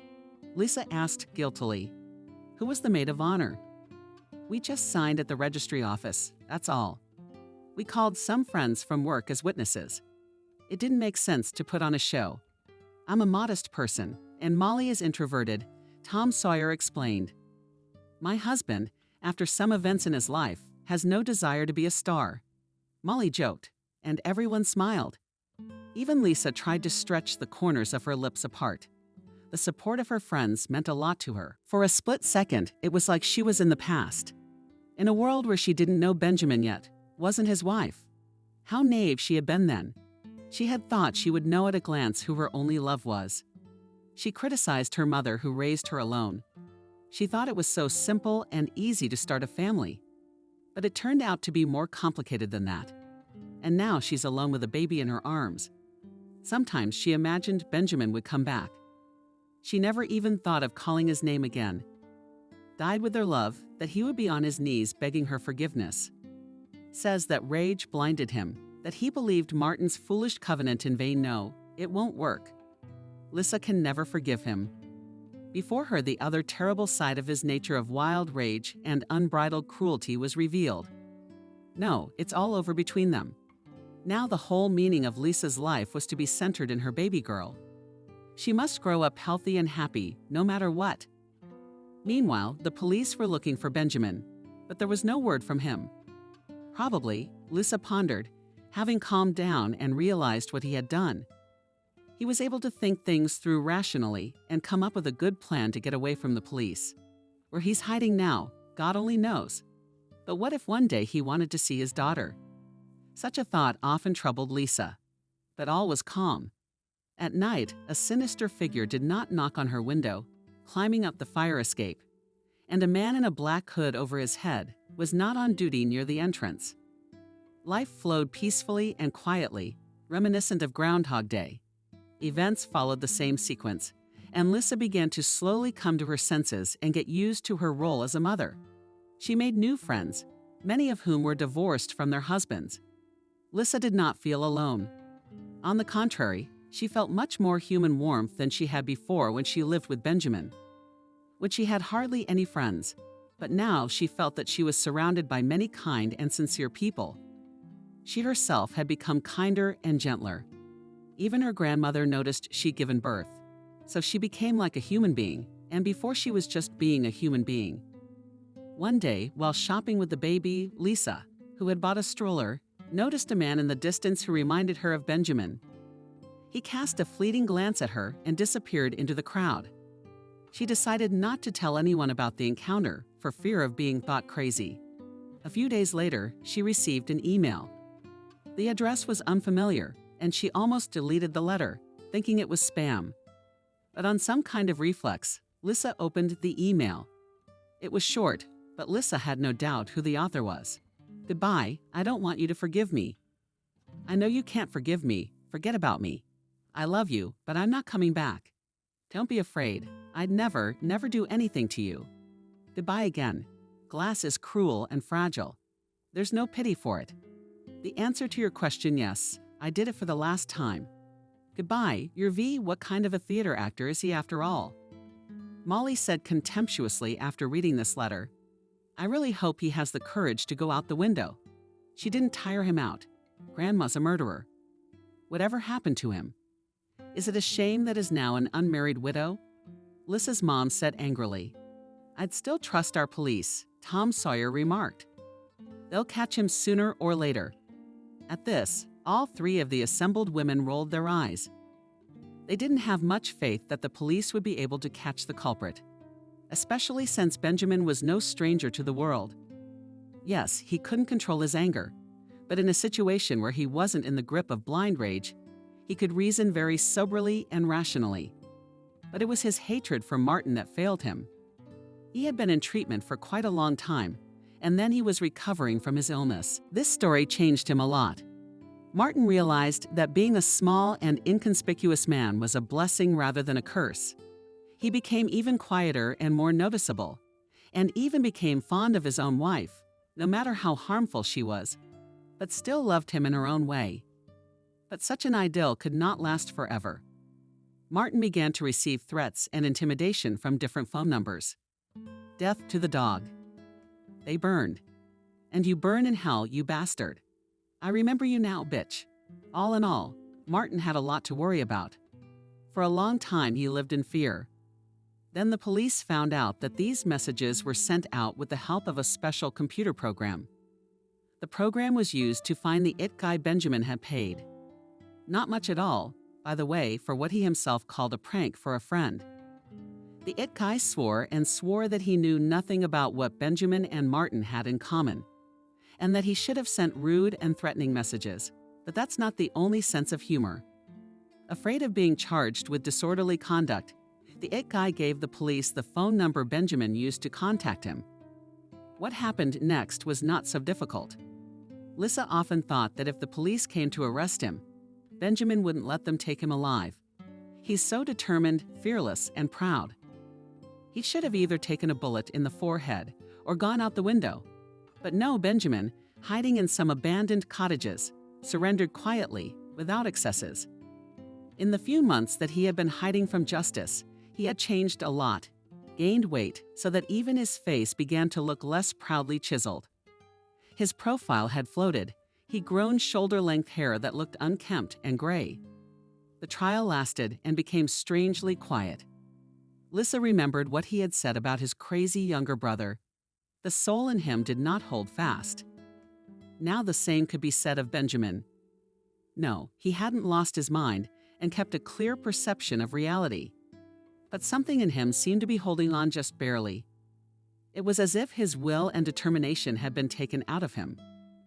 That steel rod on which his character had been held, the ferocity with which he used to fight with his enemies, had evaporated. He had completely ceased to be himself. The fact that Lissa had filed for divorce didn't seem to affect him in any way. He wasn't interested in his daughter. He just asked not Victoria. Ben? Molly? Lissa answered. Benjamin never confessed to killing his family. And there was no real evidence against him. The letter Lissa sent him didn't fit the bill. There's no telling what the answer to your question might be. Yeah, I did, but he was still facing time for assaulting Martin. I was going to get a lot worse, so that Benjamin would have to go to a place not so remote, so that you bastard, for all my broken ribs and sleepless nights you would have to go to jail. Martin thought, but Benjamin wouldn't have gone away for long anyway. Well, for a year or so. But fate had it differently. Benjamin Reeves died in his sleep before the trial. Turns out he had some kind of hereditary heart condition. Lissa was widowed before their marriage could be annulled. 2 images of Ben and Benjamin remained in her memory. One with a proud, thin face and a sharp gaze full of deep love for her, and the other a man with long hair and empty, colorless eyes, as if she had been married twice to 2 different people.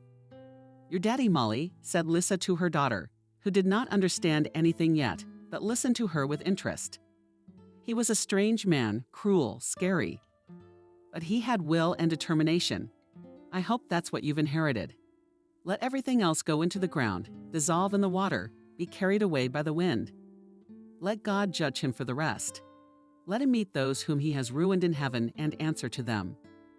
And you grow up kind, grow up good, don't offend anyone, don't stay in the sandbox as a counselor. Sometimes you get to know men. She's still good looking. Sometimes they ask her out on dates. She leaves her daughter in her mother's care, dresses up, puts on makeup, hurries, is courted, complimented. She is just as slender, light. Her lovely and blonde hair is still curly. She laughs and shouts loudly. If something scares her, she's alive. Yes, she made a mistake, but that is a characteristic of all living people. Lissa was able to realize she was wrong, was able to stand up after she stumbled. Failures. Marriage is not a judgment. Molly's friend, by the way, gave birth to a daughter and named her Lissa. She and Tom Sawyer are doing well. And Lissa. Sooner or later her heart will melt and let in a new man who will make her happy. That's what her friends, her mom, and her grandmother believe. She believes it herself too. But now Lissa is in no hurry to get married. She's wiser, I guess.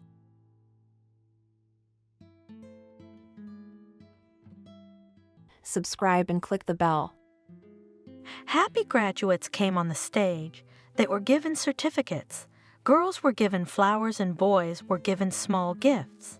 Dear graduates, Clara, smiling ingratiatingly, took under her arm a handsome 40-year-old man in a dark, expensive suit who entered the hall. Tonight would not be possible without our dear sponsor, Christian Wilson. Let's welcome him. Flowers and gifts for our graduates, provided by his firm. She was the first to applaud, led him to a place of honor among the guests, and sat down next to him. Pay attention to that girl over there. Nodded the director of the orphanage to the stage. pretty, relaxed, the pride of our orphanage, a pleasant conversationalist can do a lot. Take a closer look. Not bad, quietly replied Wilson, appraising, looking at the graduate. But it's not the same. I'm tired of pretty faces in their 18, already gone through fire and water. I want a clean girl, not spoiled. She should be rustic, naive, but smart. I asked for a modest, simple girl, preferably pretty. Isabella Davis is invited to the stage. The hostess has announced. Who's that? Squinting, the man asked, scrutinizing the girl, who, smiling embarrassedly, approached the host. How come I've never seen her before? Well, Clara hesitated. She's so unassuming you wouldn't even look at her if it weren't for graduation. She's pretty sure, but she's very modest. She's a headache. Believe me, she can't do anything. She's hardly interesting to you as a woman. Clara got nervous. Trouble is, I thought she wouldn't notice Isabella. I had dressed her in a low-colored outfit, but the devil had noticed. The headmistress was upset because of the pupil. She loved her maternally and did not want the fate that was prepared by the dear guest. I'll decide who I'm interested in and who I'm not. Wilson cut her off abruptly. Just such a type, the limit of my dreams. Did you hide her on purpose? He looked suspiciously at the director. Don't disappoint me. You know I don't tolerate games behind my back. I thought that little gray mouse couldn't be the centerpiece of your house. How can she be dignified at social gatherings? She'll embarrass you. Believe me, she'll bring you grief. Meanwhile, the festivities are over. Christian, Clara have secluded themselves in the principal's office. I'm taking Isabella away from you. In an expensive leather armchair, the man said. I liked her right away. Listen. Clara frantically searched for a reason to refuse. She's just a girl, naive, unintelligent, but what if I sent Lisa with you? She's a quick-witted, skillful girl. I think she's closer to you than Isabella. I'm afraid she'll disappoint you. Clara was not in vain nervous. Her guest was a lover of young girls who had just finished school. The woman realized that, despite the unruly, cocky character, Isabella will not be able to fight back. Don't be so shaky. Christian grinned. Your son is safe as long as you honor our arrangements. Yes, I'll do as you say. I'm glad we understand each other. The man smiled sweetly and threw some bills on the table. This is for you to ease your conscience. I didn't realize you were so sentimental. If you care so much about this Isabella, it means I didn't make the wrong choice. He left, and Clara sat down at the table, dropped her head on her hands, and fell silent. What a scoundrel! What a lecher! She muttered to herself. I am good. I could not defend the girl. My heart is not in place. I am so worried about Isabella. But what can I do? Two dear people are at stake, and yet my son's freedom is more precious. The way things are, I can't let my child go to prison. And Isabella, God forgive me, I'm a sinner. In the morning, Clara went to the dining room where the inmates were having breakfast. Isabella, come here, please. Yes, Clara. Trustingly, looking into the eyes of the director, the girl replied. The woman looked away, uncomfortable with the upcoming conversation, but Wilson cornered her. And what are those people in strict suits doing here? Who are they waiting for? Isabella asked, entering the principal's office. Isabella. The woman paused. There was a struggle going on inside her, but she knew that the mother would win, and the principal would fulfill the wish of the man who sponsored all the big events at the orphanage. I'm very happy that you graduated from high school. You are the pride of this year's graduating class. I know you have big plans for your future, but you will have to put them on hold. Why? The girl looked at the principal, puzzled. Wilson is waiting for you at his house. Wilson? Our guest from yesterday? Clara nodded. She was visibly nervous. Why does he need me? I don't understand. What don't you understand? The headmaster suddenly shouted in a trembling voice. Didn't you hear anything about him from our girls' graduates? He liked you. I've heard something in passing. Isabella slowly began to realize what had been said. But I don't like him. I don't want to go out with him. One of the girls wanted to go to his house. I don't remember. Let them go in my place. I don't want to be his concubine. You can't refuse. Tiredly said Clara. He won't give up. If anything, he's made up his mind. I'm not going to go to him. You have no right to force me. The girl rushed to the door, swung it open. The exit was blocked by stout young men. They stared silently at Isabella, ready to twist her at any moment if necessary. She slammed the door shut and turned to the principal. How can you do this to us? I mean, he's old. Have you sold out for money? You don't understand anything. Clara, nervously biting her lips, wrapped her arms around herself as if trying to keep warm. He's a scary man and I'm on the hook for him. A few years ago, he saved my son, got him out of jail, my boy's freedom. That's the trump card Wilson is using, and I'm powerless. I can't fight back. He's blackmailing me. One day you'll be a mother, and you'll realize you'd sell yourself to the bald man for your child to be happy. So there's no chance of me getting out of here. Those are his guards at the door. I wanted to spare you from that fate, but he wanted someone just like you. He said he wanted a naive, modest girl, and God gave you beauty and intelligence to ruin. How many girls did he have in his collection? You're the fourth. And where did they go? Do you know what happened to them after they were in the hands of this Wilson? I don't know anything about their fate. Clara looked pityingly at Isabella. I haven't tried to find out. So you send 18-year-old girls to a grown man and just forget about their fate. How's that? Doesn't it make you feel bad? I'm sorry.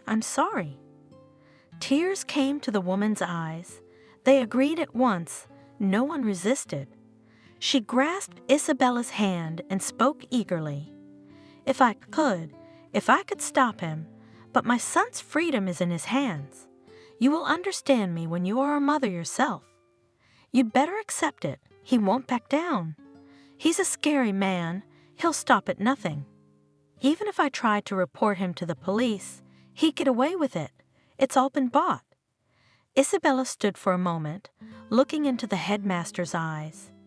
In them, except fear and entreaty, she read nothing else, then pulled her hand out of the hands of Claire, abruptly opened the door and said loudly, Well, if there's no escaping fate, let's take it as it comes.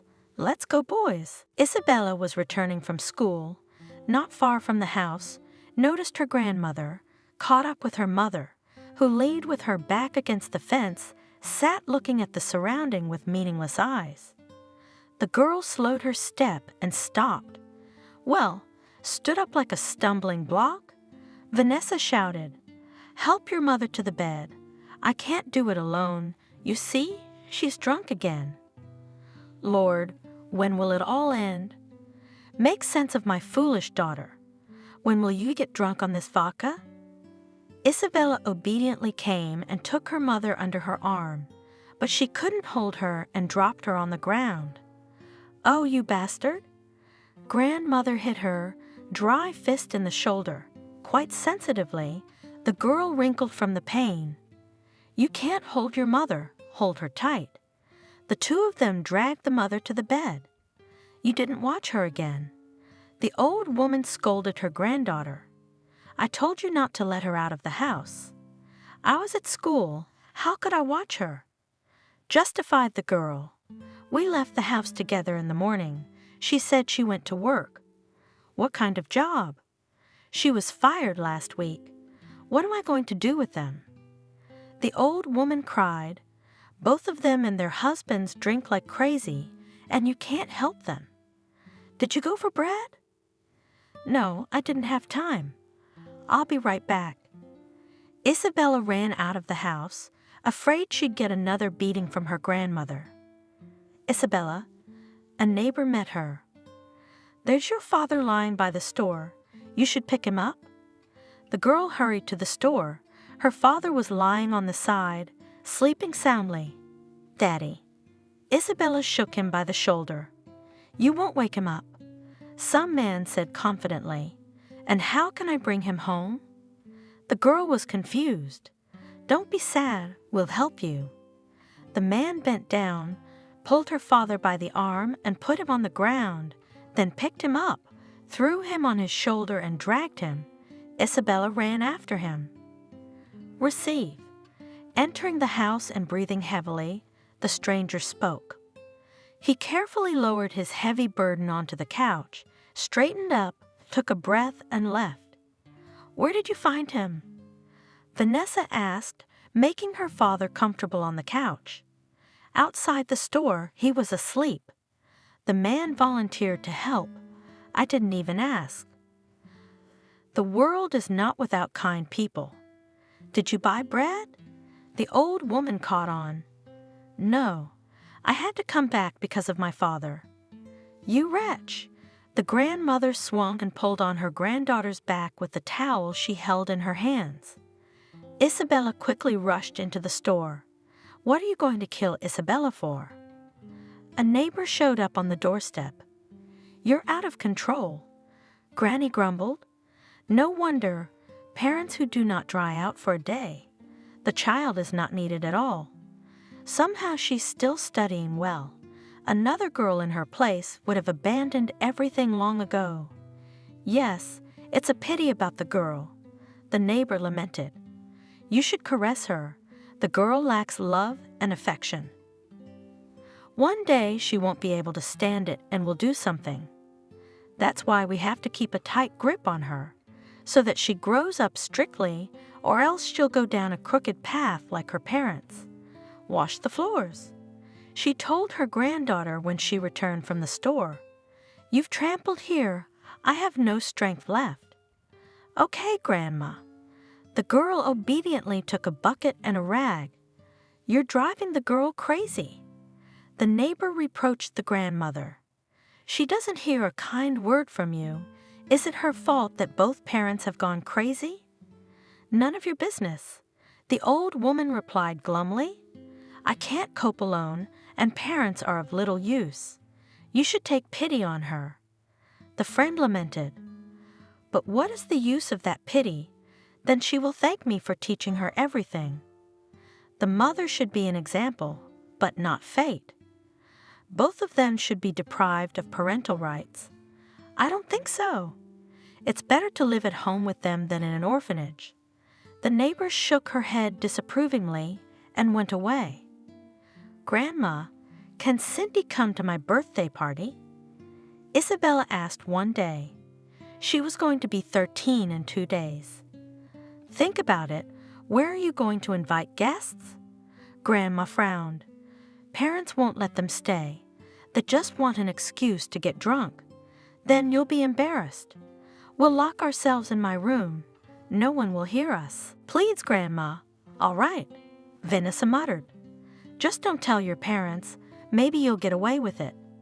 I'll make you something tasty." The grandmother hoped in vain that the mother would not remember about her daughter. She came in the evening with a bottle of wine. "Set the table." She ordered her mother, shaking her hand, pouring vodka into a glass. "Would you not spoil the party, Isabella?" asked the older woman. "She has a guest. I have the right to drink to my daughter's health, and you are not my order." "I gave birth to her." "That's a good reason to have another drink." "I drink with my own money. I'm not borrowing it from you." "Can I have an appetizer?" "You'd better replace the electric stove. The wire's getting hot." "It's not a bad thing." "You're always dissatisfied with something." angrily said the woman.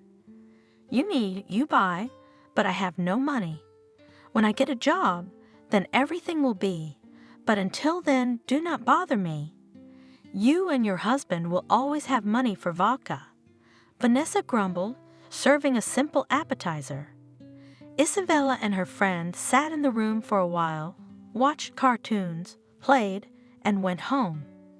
The girl was glad that her mother did not make a scandal like last year when Isabella invited her friends, and in no way expected that her mother would come home drunk from work and roughly disperse the whole company.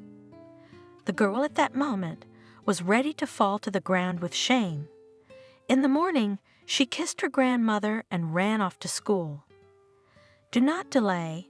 I'm boiling borscht with your favorite garlic buns. The old woman shouted after her.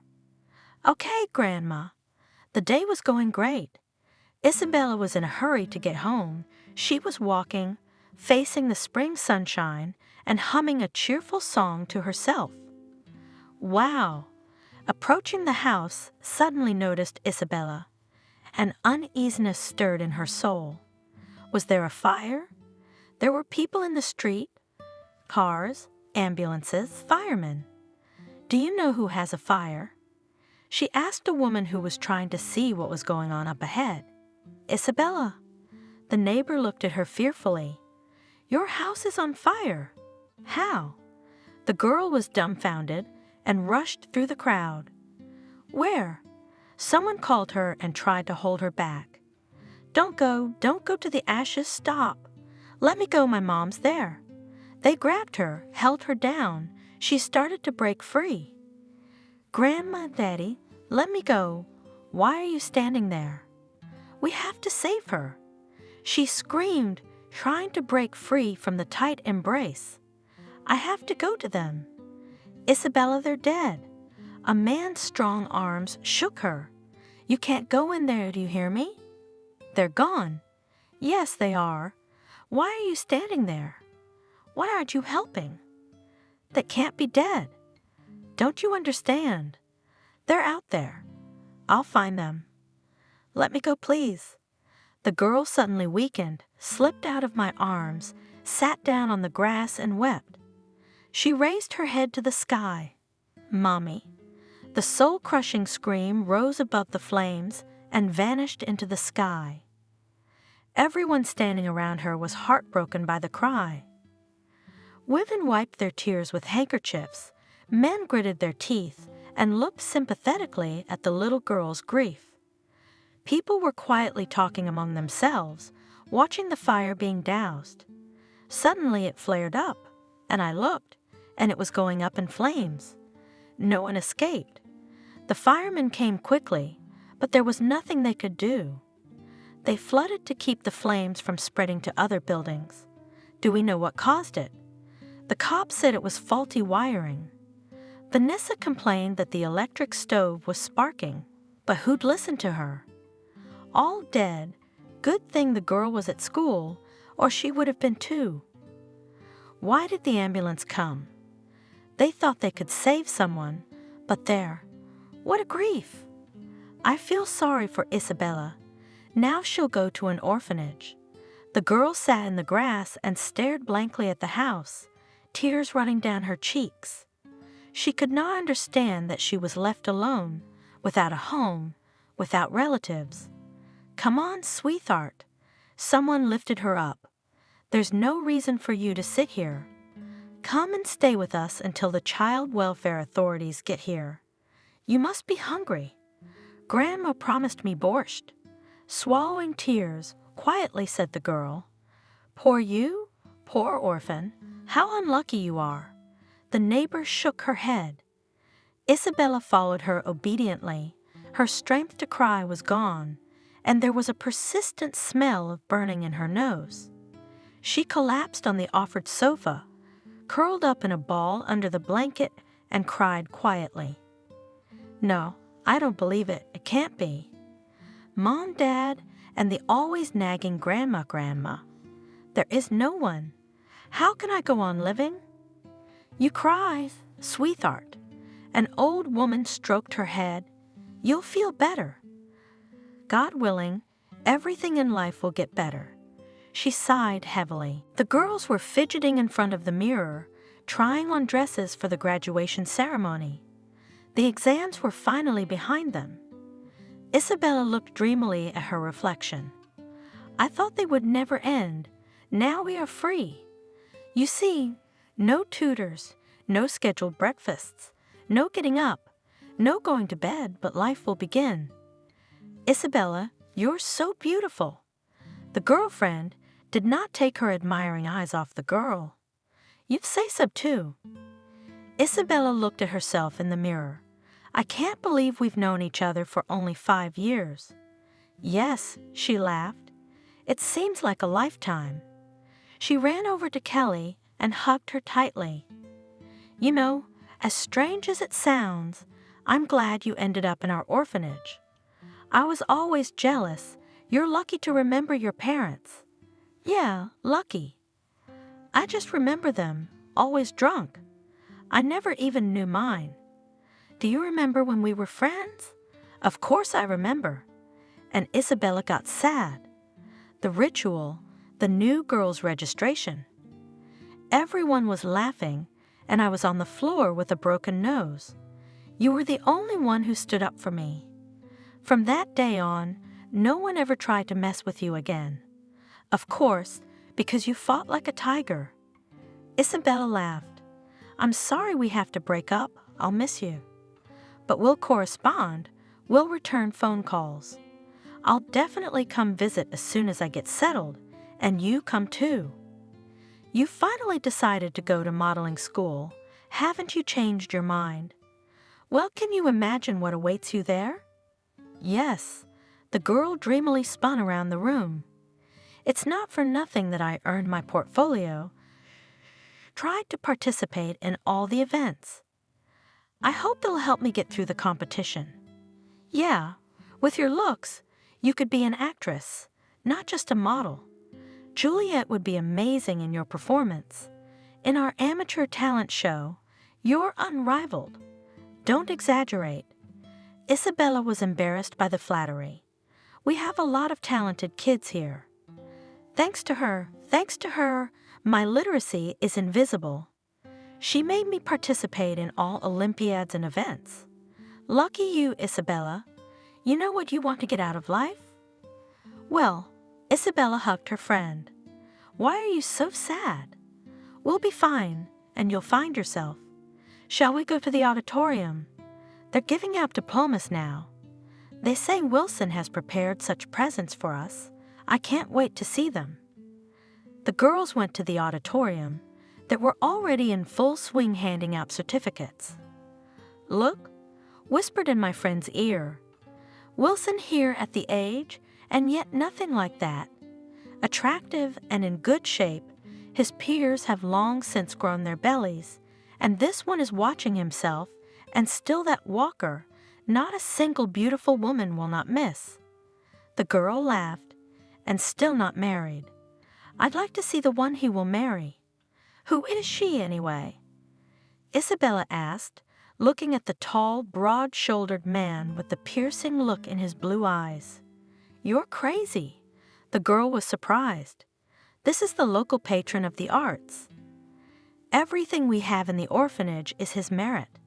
He gave us a computer class last year. Look at him. He's very handsome.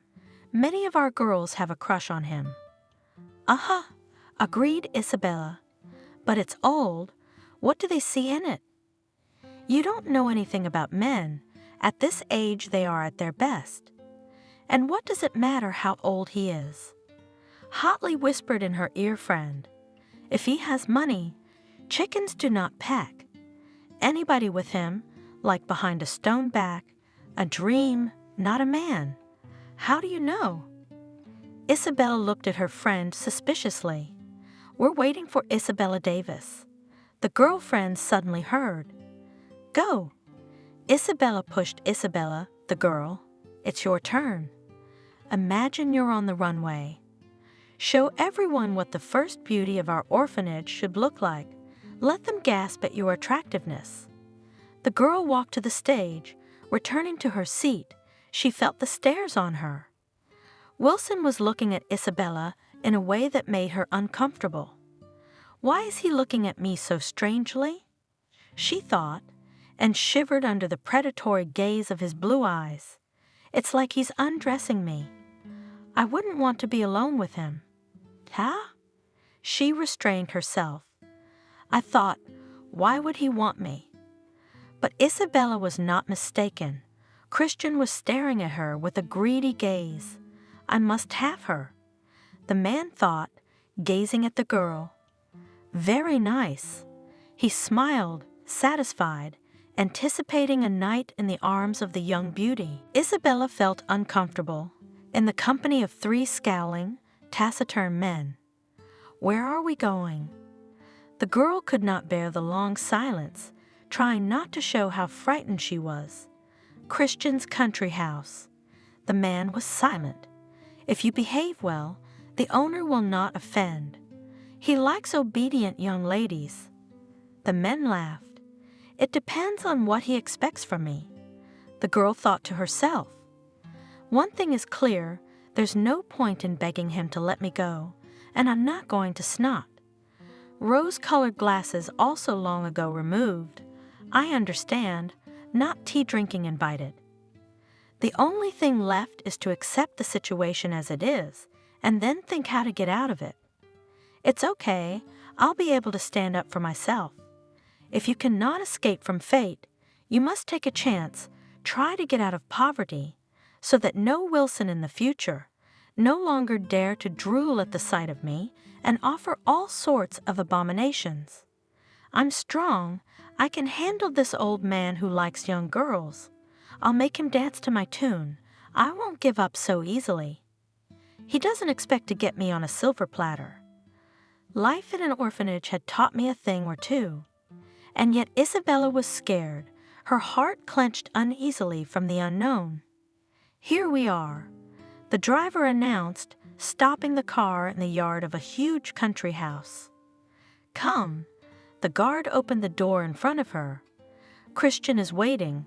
If you'll be good, you'll even like to be his guest. The man laughed, casting an expressive glance at her gorgeous body. Isabella entered the Wilson house and looked around in a hostess-like manner. Quite an environment, she thought. Plenty of room to spread out. Her courage was ostentatious. She tried not to think about what awaited her in the house. Isabella! Christian, opening his arms, went to meet his guest. I'm glad you agreed to accept my invitation. I'm honored. You may not believe me, but when I saw you on stage, I realized that this is the woman I have dreamed of all my life. You captured my heart from the very first minute. I promise you won't regret coming here. As I approached her, I grabbed her in his arms and began to cover her with passionate kisses. Christian. Isabella let him kiss her, and then slipped out of his embrace. Is that any way to welcome a guest? Especially a woman. She smiled slyly, though her insides trembled with fear and loathing. The man stared at her, puzzled by the question. What do you mean? Where are the flowers, the champagne? I was imagining a romantic candle at dinner, and you immediately kiss. I didn't expect to take a complete stranger without foreplay. I'm told you're a skillful lover. We should get to know each other a little first, and save the best for later. I agree, the bouquet and confection period in our case is a little irrelevant, but still I wanted to prepare for the main event of the night. Yes, he mumbled something under his breath. I wasn't thinking. It's a very important day. I'm entering adulthood. You're my first man, and I'd like it to be beautiful. Why are you in such a hurry? I'm here. I'm not going anywhere. What are you doing? Eh? She playfully poked him in his slightly bulging belly with her finger. Did you want to save money on me? Or did you want to get me in bed right away? Is that really all you can offer me on a first date? She was on the edge of her seat, fear of the unknown forcing her to act brazenly. Isabella grabbed his tie, pulled him toward her. She didn't think that such an experienced lover would decide to dispense with the love game. The girl wrapped the tie around her fist. Christian blushed. It became hard for him to breathe. You witch," barely catching his breath. The man wheezed. "This has never happened to me before. I like you, and I want you now." He suddenly grasped her slender wrists and yanked her sharply toward him. He forcefully put her on his lap and tried to kiss her, one hand holding her down, the other hand running under her blouse and squeezing her breasts. "How hot you are, a delicate innocent flower. Let's go to the bedroom.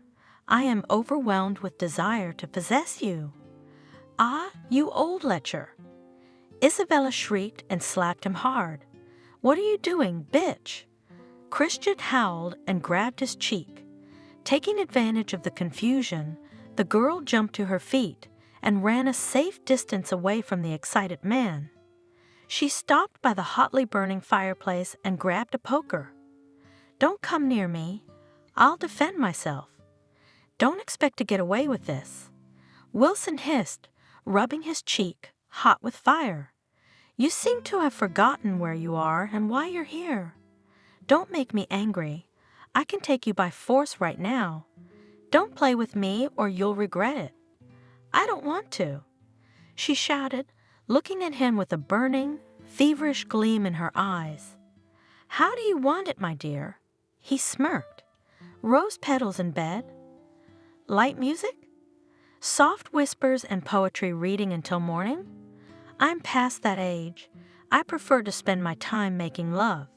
That goes without saying, but not now." The girl sat in the chair across from Christian. "I propose a wager." "A wager?" Christian's eyes widened. "Do you realize who you're offering this to?" Isabella remembered a conversation with a friend who said that Wilson was a gambler. "Yes," the girl declared defiantly. "You're a gambler, but if you sleep with me, what's the interest? In a week at the most, you'll be satiated and kicked out of the house. Thank you if you'll pay for the first night in bed with a virgin." "Naturally, I'll thank you." Insert man. "No woman would accuse me of being stingy. Money, jewelry, I am a generous lover."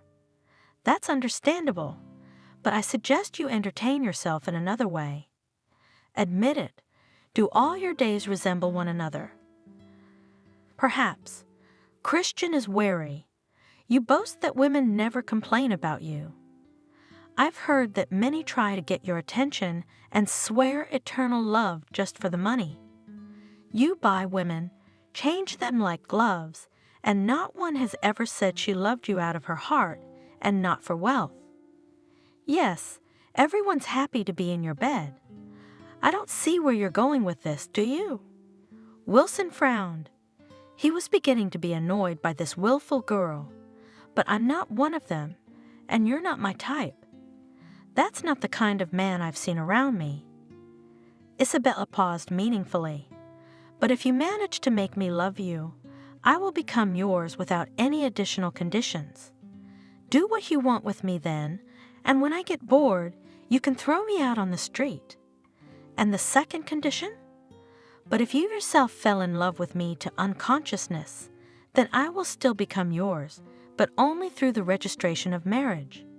You will make me your lawful wife, with all the consequences." Wilson laughed out loud.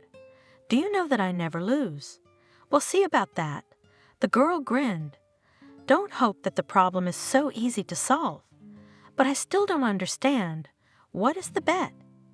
"You'll be mine either way." He accepted her game. She hooked him, and the excitement of the gambler flared up in him. He liked the girl more and more. That's true, but everything must be consensual, without coercion. Those are the only terms we'll agree to with you. Do you agree? To hell with you. Wilson waved his hand.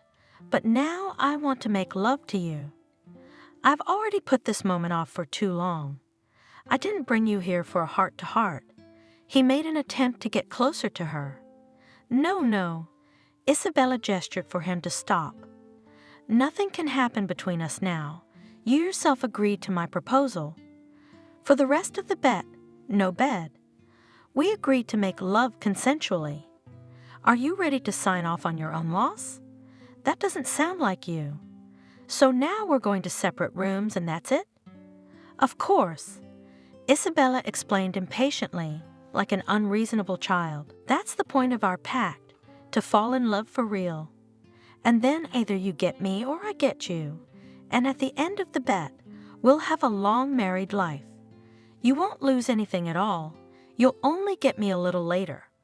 But you'll taste the victory when it's over. An unforgettable night in the arms of a virgin. What, Mr. Wilson, is it weak? Squinting, the girl asked. Not a bit. The man replied defiantly. How long do you suggest? 3 months. How? Enough time and your experience of seduction, young fools, to win my heart? Or have you already lost your youthful vigor? That you can't do anything but skim off the cream by sleeping with an innocent girl. And I thought I was an alpha male, a heroic lover. But in reality, alas, a banal suitor, unable to give pleasure to a woman. You know how it hit a nerve. The man was sure of his victory. Wait, you'll still be at my feet, lying at my feet, begging for love and tenderness. He thought, you'll be begging me not to leave you. Well, the offer is tempting. Christian said slowly, my life has lacked spice. The reward for the tedious 3-month wait will be an unforgettable night with you. Without doubting my success, the more I really won't lose anything. Just 3 months and you're mine. So, do we have a deal?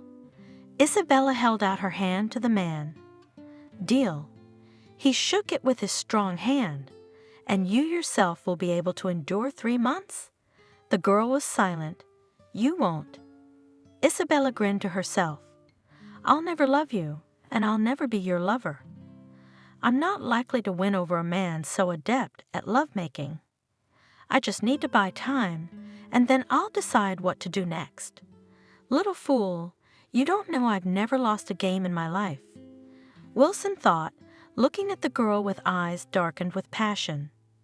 With what pleasure he would now undress her and show her what he could do. But he decided to see what would come of the bet. And you agreed to her terms? Laughed at him Buddy when Christian, over a shot of cognac, a few days later told him about the pair. Yes, I agreed to endure these months. It's worth it.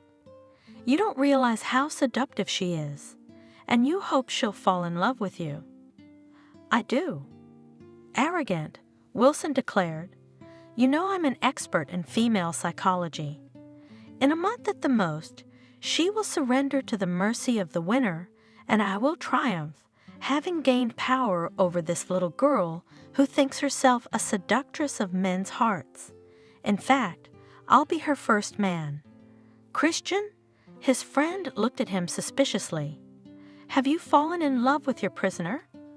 Even if I do, the man said evasively, the reward will not be long in coming. She's still mine. And you're ready to take her to register the marriage? That would be fun. Wilson laughed, but I haven't decided whether I'm ready to give up my freedom for another pretty face. Although I must say she is clever. Isabella, however, has hit a nerve, Christian. Hoping to knock her down with the romance of a summer evening, he decided to organize a fancy dinner on his yacht. She wouldn't be able to resist. He told the captain, no matter how hard she tries to play hard to get, she will not be able to remain indifferent to a ride on a luxury boat. I'm sure. The captain smiled understandingly. She will reciprocate. No frills, he ordered the chef. A girl from the orphanage will feel uncomfortable. Champagne, appetizers, fruit, dessert. I got it, Christian. Anything else? Captain, have the deck decorated with balloons and musicians. I want some light music. We'll walk along the coast, The girl will love it. I got it. Captain trumped. Should we count on a night? No. For 3 to 4 hours, I think for the first time is enough, she will dance with joy. The man grinned. What has she seen in her orphanage? Let her see how rich people live. I hope she'll appreciate my impulse. No one has ever been indifferent to an evening spent on a yacht. I think she'll be no exception. The night before the party, Wilson checked everything, made sure his orders were followed exactly. Isabella, I want to invite you to dinner. The man expected that the girl would be interested in his proposal, but she looked at him indifferently and said, But I do not understand you. Rich, ready to spend money left and right. Don't know where to put it? Give it to charity. Why go out when I've made a nice dinner at home? I'm a pretty good cook, don't you think? It's not just any dinner. Barely containing his irritation, Christian said, I'm taking you for a walk along the river. Yes. Isabella couldn't hide her interest. But then that changes everything. She jumped to her feet. I'm ready. You're going to go in that? The man was surprised, looking at her worn jeans and stretched t-shirt. Why, it's not like we're going to a restaurant. Pretending to be a fool, the girl replied, and then she laughed. Relax, Christian. Give me half an hour and I'll clean myself up. You didn't take my words seriously, did you? We were not taught to behave like this in society, but I know the elementary rules of etiquette. When Isabella emerged from the room, Wilson gasped. Before him stood a gorgeous woman in a dark dress, just above the knees. Her breasts were adorned with a simple gold chain and pendant, and her thick mane of dark brown hair fell loosely around her shoulders. Light makeup made expressive, lively, green eyes. Slender legs in low-heeled shoes were striking. Christian swallowed nervously, imagining how he would caress those beautiful legs. I'm shocked. It was all he could say, wondering what kind of underwear she was wearing now. Are we going? Looking at him haughtily, the girl asked. Yes, please. The man ushered her into the car. The ship swayed impatiently on the waves. Waiting for the guests, the captain met them on deck, helped them to board gallantly, bowed his head at the sight of the girl. Good evening, he greeted. Glad to see you aboard the Aurora. Isabella, would you care for a glass of champagne? Wilson asked, waving his hand to the waiter. It will add a little romantic flavor to our evening, and also, he waved again, I love music. Do you mind? In the dim light of the lanterns, 3 musicians appeared, playing a quiet, slow song. Do you like it? The man asked his guest, taking a sip of his glass. He took out a gold bracelet from his pocket and put it on Isabella's thin wrist. I bought it for you. It's beautiful. The girl replied discreetly. Is this how you won the hearts of your mistresses? Were they ready to jump into bed with you? She glanced indifferently at her vis-a-vis. I wonder how much money you intend to spend on my seduction. I expected something more extraordinary. You obviously have problems with imagination. Did you really expect me to fall for this cheap romantic nonsense? No, I'm glad you're paying attention, but I was expecting something a little more sophisticated. I hope. She shivered, showing she was cold. We won't have to spend the night. You. Boiling, Christian. Ungrateful little brat. What have you seen in your life? Dinner aboard a yacht, with a rich man, the limit of your dreams. I can't believe you don't like it here. Why not? Isabella said calmly. I like it, but I dreamed of it when I was 14. Now I've wised up. It's all contrived, momentary. In half an hour we will finish champagne, eat dessert, and then you will try to seduce me, heated by alcohol. How vulgar, and not at all reciprocated. What do you want? barely containing the anger ready to burst out. Wilson asked, "I don't know." Isabella shrugged. "Before you hit me in the heart, I want my soul to turn around and soar." For now, she stood up resolutely from the table. "I want to go ashore. So everything I've arranged here," he gestured for the musicians to leave. "You don't like it?" "I didn't say I didn't like it." The girl answered evasively. "I said it was too corny to win a woman's heart." "All right, then, let's go home." They said goodbye to the captain, who gave them a long and surprised look. At home, they went to their rooms. "What can I seduce you with?" Christian was racking his brain. What? A friend of his told him about his unsuccessful attempt to win a girl's heart. "You couldn't handle a hottie. You're getting old, brother. You can't use your old tricks, can you? I should have gotten involved with her." Christian cursed in his heart. "I don't know what she wants. Think of something unusual, by the way. I give you an idea. Take her abroad. She probably has not been there." The youth of today, they can't wait to go there. For a poor orphan, it's enough to impress her for a year. Why? The man's on fire. It's not a bad idea. If I get what I want, I'll thank you. You don't have to thank me. I was already wondering how it would end. It's been 2 weeks since Christian prepared the trip abroad. "Isabella." Smiling enigmatically, he announced, "Tomorrow you and I are going on a trip.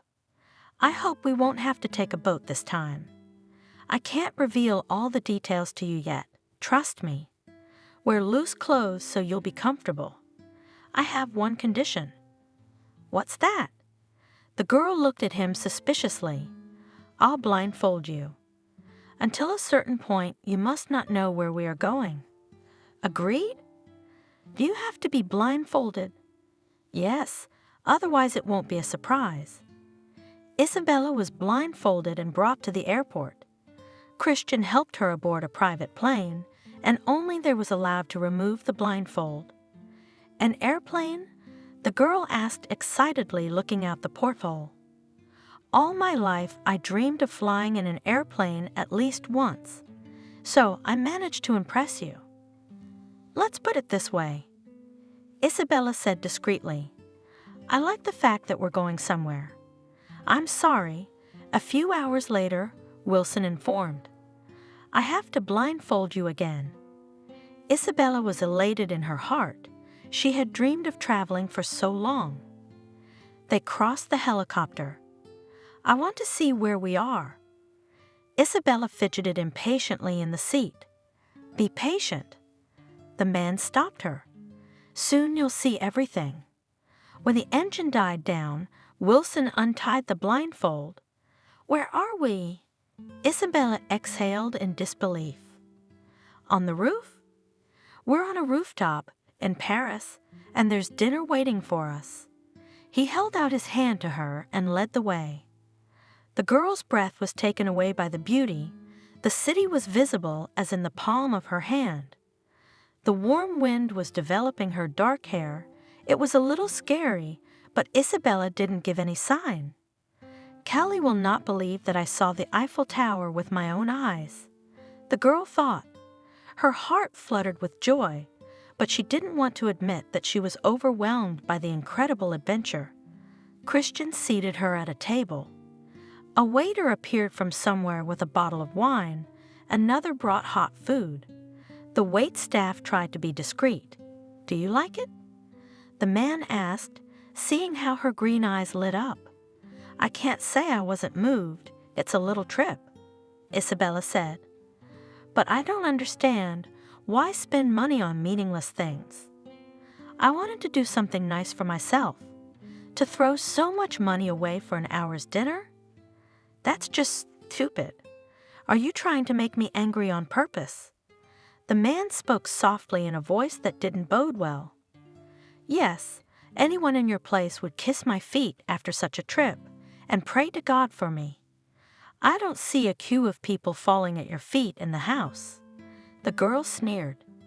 "Don't forget yourself." He flared up. I can take you back to where I got you. I'm sick of your antics. So you're admitting defeat? What are you trying to do? I'm waiting for you to admit you lost my bet. Where's that famous seduction technique you've been bragging about on every corner? All you know how to do is throw money around. Of course, what better way to impress a silly orphan than with crisp bills? That's all you're capable of. It doesn't bother me. But that's it. I'm sick of you. Christian turned white with anger. We're going back immediately. I didn't know you were so nervous. Looking regretfully at Paris lying at her feet, the girl said, "If we are here, why not enjoy the view of the City of Lovers? If I am not mistaken, it is also called the City of Lights. The walk along the rooftops was over. The man's up. You ruined it. A few hours later, they were home. You won the bet." The man announced, "I'm trying to shake you up, and you're like an impregnable fortress under siege. Everything's wrong with you. Everything's wrong with you. You don't like jewelry. You don't like flowers because you have to throw them away. I don't understand what you want. Any woman in your place would have been happy to share my bed, but you persist in pretending indifference. I don't want to continue this game. I'm sick of it, and I don't want to see you either. So pack your things and get out of my house. Everything I gave you, keep it, and get the hell out of here. I want to forget you like a bad dream. Don't you ever set eyes on me again.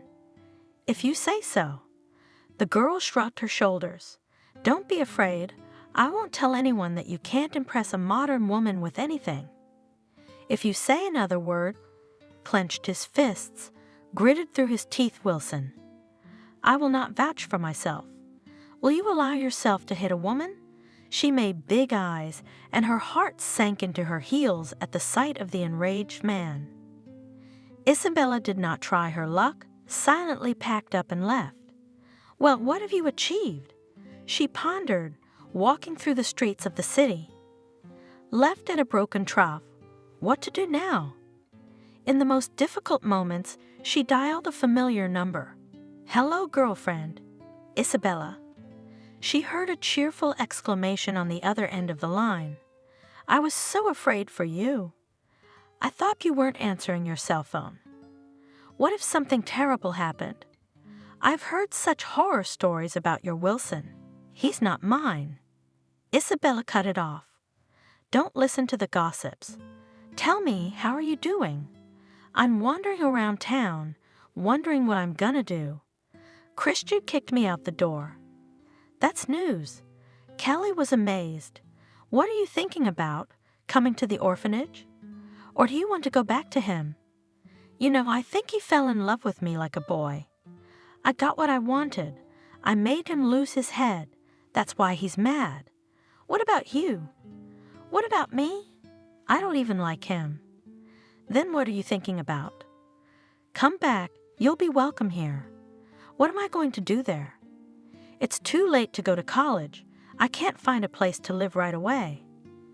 Wilson left me some money, of course, but how much is enough?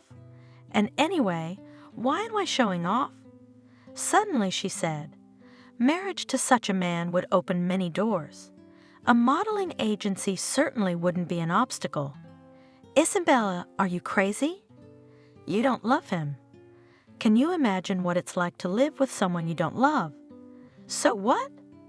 I don't care if he loves me. I'm looking forward to marriage with him." "I don't recognize you, friend," the girl said sadly. "You've never been calculating. I didn't expect to be ambitious myself, but with his help I was able to realize all the plans I had made in the orphanage. Aren't you happy for me? His money will open any door. Isn't that what we dreamed of? Are you really willing to live with a man you don't love? His love is enough for the two of us." Isabella shrugged. "I've been tormented by doubts, and now that I've talked to you, I'm sure I must go back to him." "Isabella, come to your senses," wailed her friend. "I know what I'm doing. I'm thinking more rationally now than ever. Bye." Thanks for listening. Isabella hurried home. She hesitantly opened the door, afraid of being ostracized, and reappeared. Wilson was sitting at the table. A bottle of whiskey stood beside her, almost half empty. "And that's you?" The man looked at her with a cloudy stare. "Why did you come here? To make fun of me?" "Yes, you failed. Who doesn't? I came to tell you that I've agreed to marry you." An unexpected decision. He grinned wryly. "I lost, didn't I?" "If you remember, there was a second part to the bet. If you fall in love with me, we go to register the marriage. You do love me, don't you?" "What does that change?" "It changes everything. I agreed to be your wife. You haven't changed your mind about marrying me, have you?" "Change your mind?" Christian sobered up immediately. "Yes, I've been dreaming of calling you my wife for months." He reached into his jacket pocket and took out a gold ring with a large diamond. "You see, I even bought a ring for my future wife. I didn't think it would come in handy so soon." He stood up, walked over to Isabella, took her hand, and put the expensive ring on her ring finger. "Will you marry me?" "Yes," Isabella answered decisively, though it felt as if she had jumped into a whirlpool. "Isabella, hello!" Hear the woman in the phone, a familiar voice of a friend. "Hello!" Sobbing Isabella answered. "Are you crying?" "Kelly was worried. I hate him." The woman confessed. "He ruined my whole life. He hit me." "Again?" Terrified, exclaimed the girlfriend. "Yes," Isabella cried. "He came in drunk. I just asked him where he'd been all night, and then he started. He yelled that it was none of my business, and then he hit me. Good thing my son didn't see. I don't understand what happened to him. You always said he loved you." "He did, but then it went away, and it all started when I had Brian. He still can't forgive me for finishing college, and I wanted to study. I wasn't going to bury myself in housework. He didn't like it. Good for you for not giving in and finishing your degree, even if it was by correspondence. It's a popular specialty, finance and credit. If something happens, you can always provide for yourself and your son." That's when we started to have disagreements. He was jealous of every pillar. You should have seen how mad he got when I hired a nanny for our boy so I could study. That's when he started hitting the bottle. He'd get drunk. He'd get out of control. The first time he hit me was when I accused him of cheating. You should have heard the way he screamed. I thought he was gonna kill me. Since then, he's never been shy about laying a hand on me. I don't envy you. I think I'm happy. I never felt happy, and now I don't feel happy at all. Alcohol has changed him beyond recognition. No trace of his former love for me. He's disappeared from home more and more often. I know for a fact that he spends his time in the company of strange women. Do you know how disgusting it is to see him with lipstick on his collar? Are you going to put up with that? No, of course not. I kept quiet for a long time, hoping he'd come to his senses, but every year it gets worse. How does he run the firm? That's the point. The firm was starting to die. I realized if I didn't take over, we'd go bankrupt sooner or later. You're doing great. You're going to do great. Yeah, but I've never worked a day in my specialty. So what? Prove to him and to yourself that you're worth something. You were the smartest among us. You can do it. Isabella puzzled over which side of the firm to revitalize. The first thing she decided to do was to talk to her husband about her son. "Christian, I need to consult with you." Having had a moment when he was relatively sober, the woman spoke. "What do you want from me?" He was irritated, his head ached, he wanted a drink, but Isabella had locked herself in the study with him and wouldn't let him have one. "Give me a drink," demanded the man. "No," the woman said firmly. "Let's talk first. You didn't get anything mixed up. What are you doing bossing me around? Have you forgotten where you belong? I might remind you, if you don't listen to me now, we both risk the abyss. She bravely endured his ominous stare. Well, speak, yes, quickly. I want to send my son to study abroad. What on earth are you talking about? The Christian burst into a fit of rage. I will not give my consent. You'll have to agree. Isabella said calmly, I'm sending him away because I don't have the opportunity to pay much attention to him. Explain? If you don't know, our firm's business is bad. You don't have time to deal with it. You've had other interests lately. The woman sneered. None of your business. Christian snapped at her. I'm fed up with you. Do you think I've forgotten that you decided to study without consulting me? My knowledge will come in handy now. I want to try to keep our firm afloat. What? The man laughed. You. What do you know about business? Without me, you're nothing. If I want, our business will go up, and you take care of the house and the child, and do not interfere where you are not asked. Right now, I need to intervene. I demand that you authorize me to sign documents. On what grounds do you demand it? On the grounds that I'm your lawfully wedded wife. You're going to ruin the firm. We won't lose anything. It'll be dead soon enough, and if I can save the business, fine, to hell with you. You've already succeeded once with me. The man snorted. Call a notary, I'll issue a permit. After all, I can always cancel all contracts. I think you won't have to blush for me. And Isabella began to master. Christian at first freaked out, and when he realized that his wife gradually began to get everything, sang blackly of his own impotence. How many times? The woman was indignant. You drink every day. I need your help so much. Why? You're doing a great job already. But you're experienced, you know the firm inside and out, and I have to learn everything all over again. I told you you couldn't do it. I can handle it. Isabella was stubborn. Just don't drink, please. She had no idea that a healthy-looking man could fall victim to an insidious disease. One night she stayed late at work. Why is it so quiet at home? Isabella wondered as she entered the living room. Christian, where are you? Did you go to bed already? I need your advice. I think I've figured out why things aren't going well.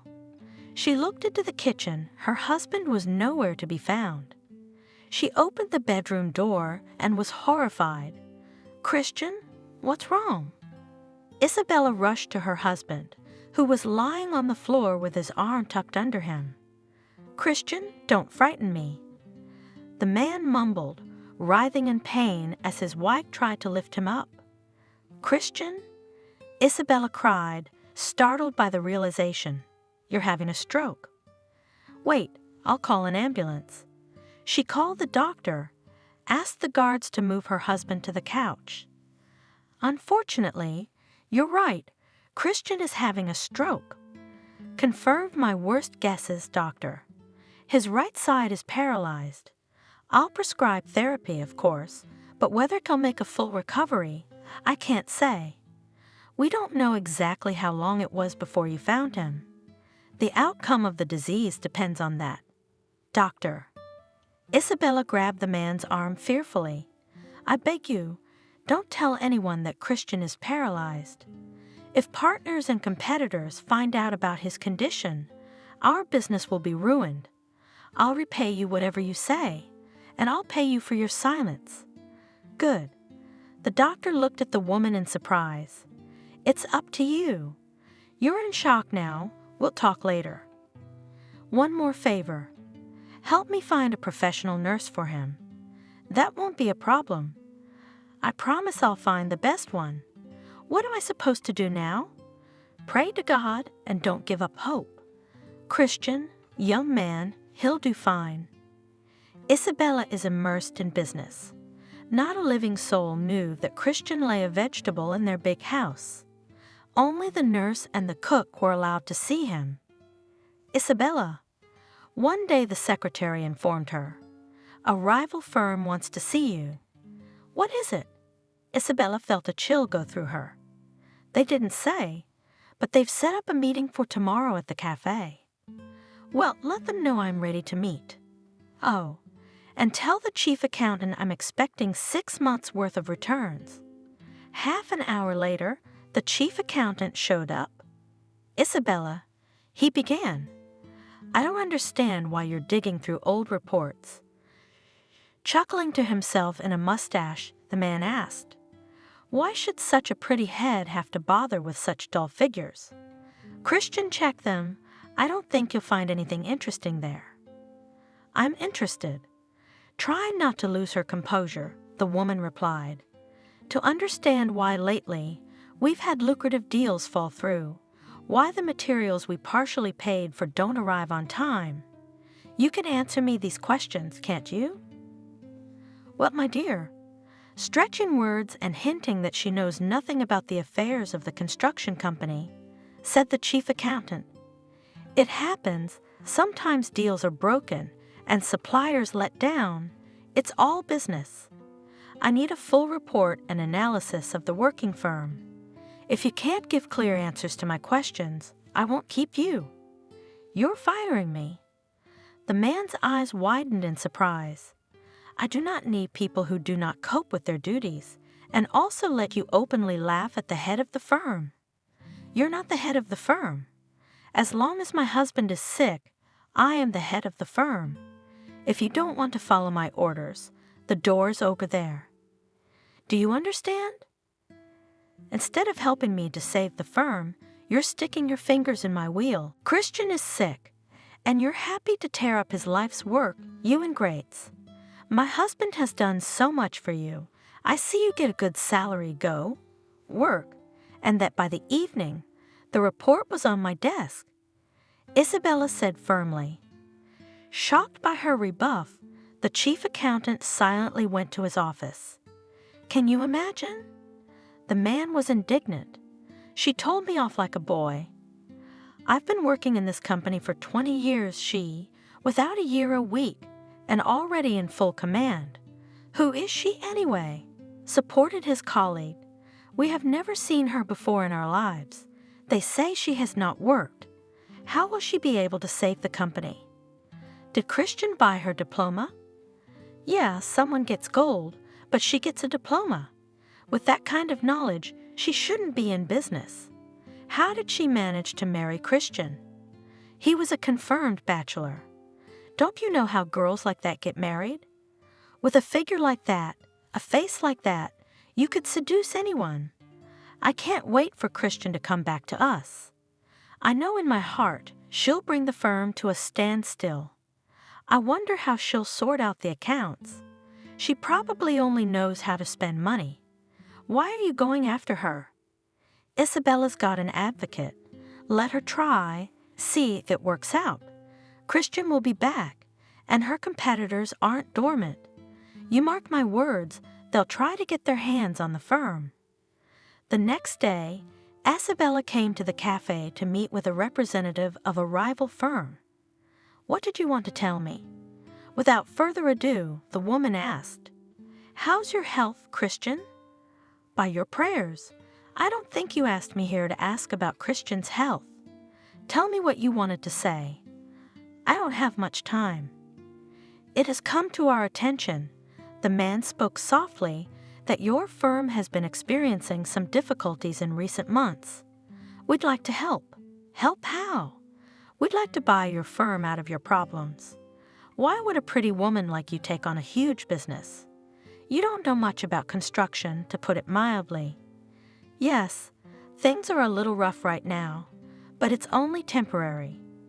Barely restraining, ready to burst out of emotion, said Isabella, "We are not going to sell the business. Christian is seriously ill. Will he be able to return to the management of the company?" "Don't doubt it. He is already on the mend. Perhaps we could meet him then and talk things over. Maybe he'd be interested in our offer. He's got his health to worry about, and the problems at work could aggravate his illness. Shouldn't you be so worried about my husband's health? The doctors are doing all the necessary procedures to get him back on his feet. And by the way, they don't recommend disturbing him. As I said, we have no plans to sell the firm. My husband is in the loop, and I'm coordinating with him. As far as I'm concerned, the business is in a critical state, and we're offering a good price. No, don't persuade me.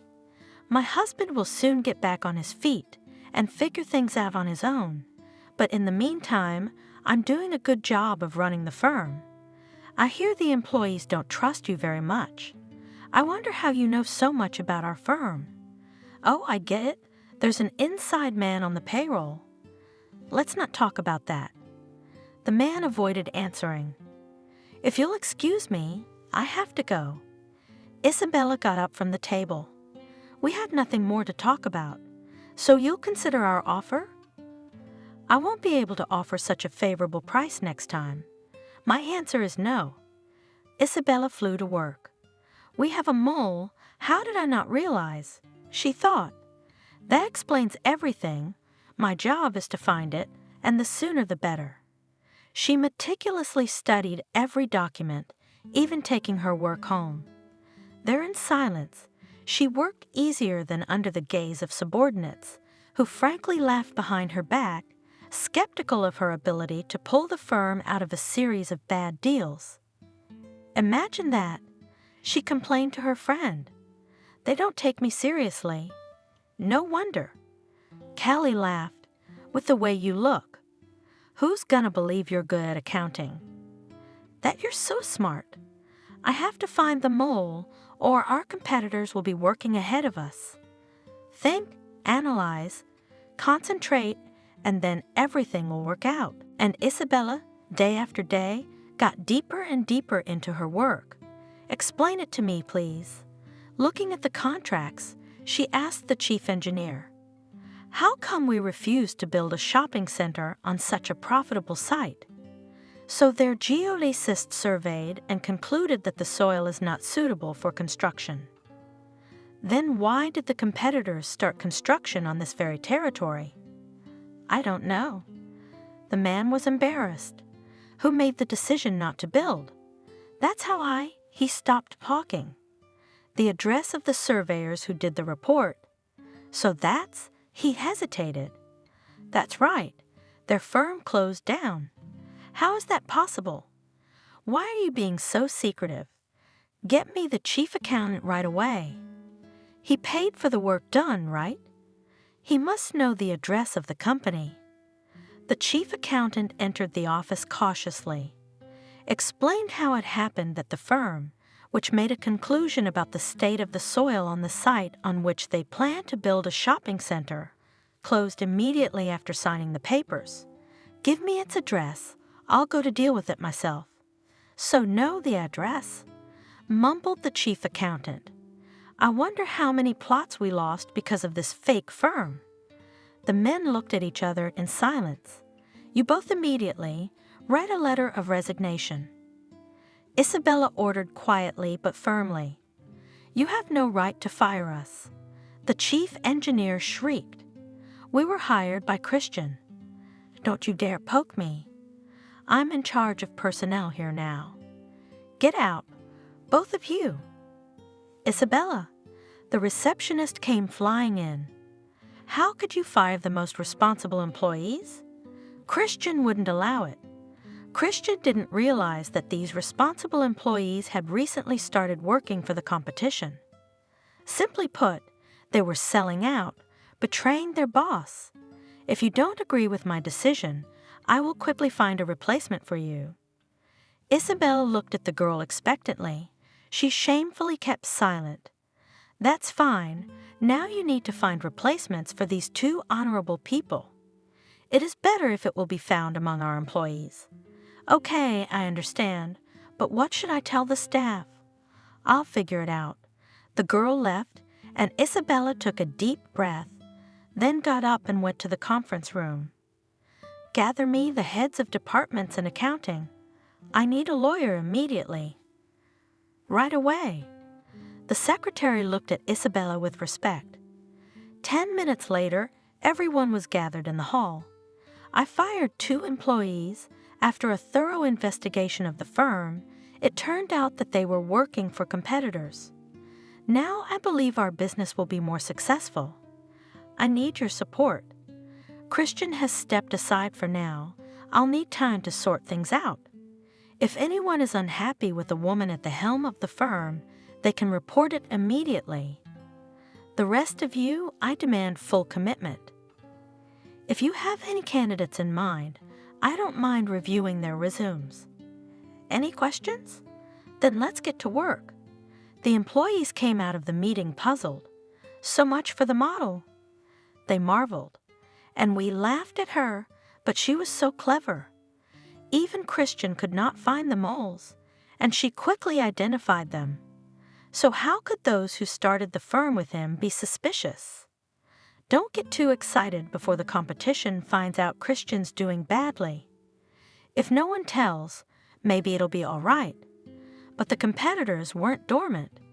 Wilson's business was too tasty. They were getting closer and closer to the firm, probing for weaknesses. Isabella realized their lost interest was temporary. Isabella. One day, a secretary came flying into the office. I tried to stop them, but you shouldn't try to stop me. Pushing the secretary away, a handsome young man entered the office with a brisk stride. Isabella noted his lean figure, thick, dark hair, and brown eyes that glowed with mockery. He sat down in the chair uninvited. It's nothing to worry about. The woman calmed the secretary. I'll take care of it. Who are you? She asked as the door closed behind the girl. My name is Charles. I'm offering to sell me your firm. What makes you think I'm going to sell it? I'm aware of your problems. You're not the first to know my problems, but I'm the first to tell you we're gonna get this thing back on track. If you have no more questions for me, please leave the office. You're interfering with my work, or I'll have to call security. I know Christian is paralyzed. He can't go back to work, and you don't know anything about construction. I'm amazed at your knowledge. Isabella looked mockingly at the intruder, but her heart clenched with fear. But Christian will be fine, and I'm not bad with finances for your information. I'll make sure you can't sign any lucrative contracts. Are you threatening me? In return, when Christian comes back to the firm, and he will, you'll be in trouble. We have a good reputation. You will not be able to ruin the business. If you do not leave, I will dig up dirt on you. I've already got material on how you've been diverting customers away from us through front men. I'll make it public. Are you willing to risk it? You bet your ass I will. Christian will back me up. He knows everything that goes on around the firm. If you try to destroy us, I won't stand by and retaliate. Bitch, the man hissed. It was nice to meet you. The woman smiled through force. She was nervous, her lips trembling. I dare not delay you any longer. I'm leaving, but I'll be back. Good riddance. Left alone, Isabella, without strength, leaned back in her chair and cried. Isabella, are you all right? Alarmed, her secretary asked, entering the office after the guest had left. Would you like me to make you some tea? Thank you, I'd appreciate it. And you are good, the secretary said, putting a cup with steaming tea. No one believed that you could manage the firm. I didn't believe it myself. Tiredly replied the woman. I had to learn. No one knows what will happen to us next. I will not be left alone for a long time, these businessmen. You have successfully won the first battle. I think this is just the beginning. How much do I miss Christian? He's been in a borderline state for almost a month. There was a phone call. Isabella?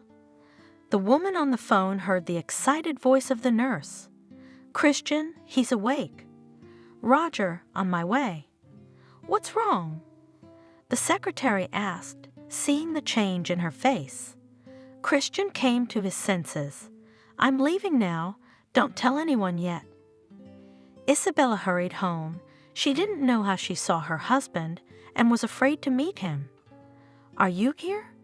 He turned his head at the sound of the creaking door. Christian spoke slurred. Isabella rather read his lips what he said. He was pale, a wry grin on his face, saliva flowing helplessly from the corner of his mouth. "I'm glad you've come to your senses." She crouched carefully beside him on the bed, wiped his chin with a napkin. "Leave us alone," she asked the nurse. "How are you?" "There is no more of me, just a semblance of a human being." The man tried to smile. His face twisted even more. "What about the firm?" "Did you manage to sell it?" "I managed to save the firm." "You did?" Christian's eyes flashed first with bewilderment, then surprise, then joy, then tears. "I didn't believe in you. I was sure we were ruined." "Think about it. How could I let everything you've built up over the years go to waste?" "How did you do it?" "I scrutinized the documents and found the moles." "Who?" The man marveled. "Who are they?" "Your main assistants." "I don't believe it." "It's a good thing I didn't have an old friendship with them. I couldn't trust anyone, so I evaluated everyone with a cold head, and that's how I found the traitors. And our business immediately went better. The staff found in the firm, people responsible. Most importantly, they believed me. It was difficult to shut the mouth of competitors. They were ready to swallow us, but it was not to be. I am not one of the fearful. I remember." Christian grinned with difficulty. "I was able to fend off the first 2 attacks. The woman was silent, but we hope for your recovery. That you've come to your senses is a good sign." "I'm not deceived." He looked at his wife carefully. "And I realize my present condition is only a temporary improvement. I feel I don't have much time left." "Don't say that." Hotly, Isabella exclaimed. "You'll make it." "No, I'm done for. I'm not getting my hopes up." He closed his eyes and was silent. "Tell me, did you love me a little?" he asked, after a moment's pause, looking pitifully at his wife. "Don't lie to me. I want to know the truth."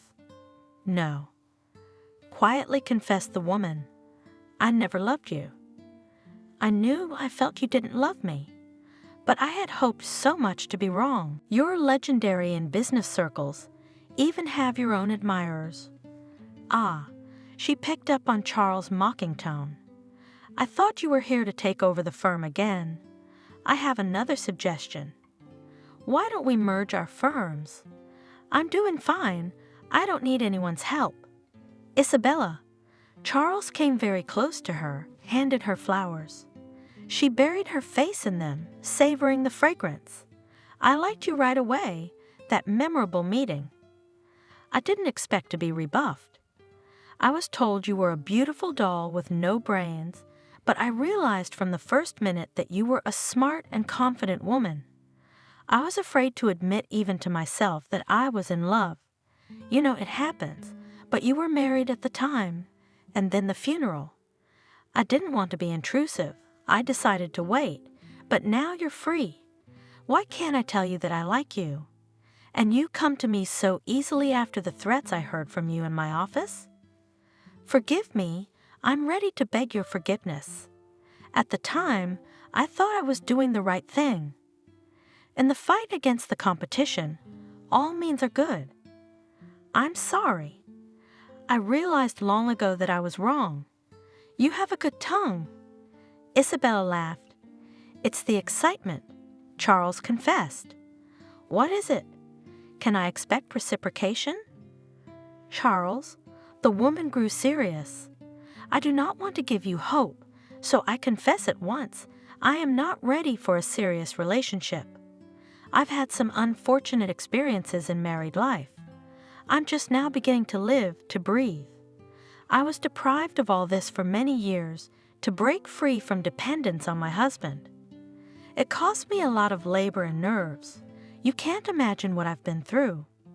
To go back into the care of another man? No way.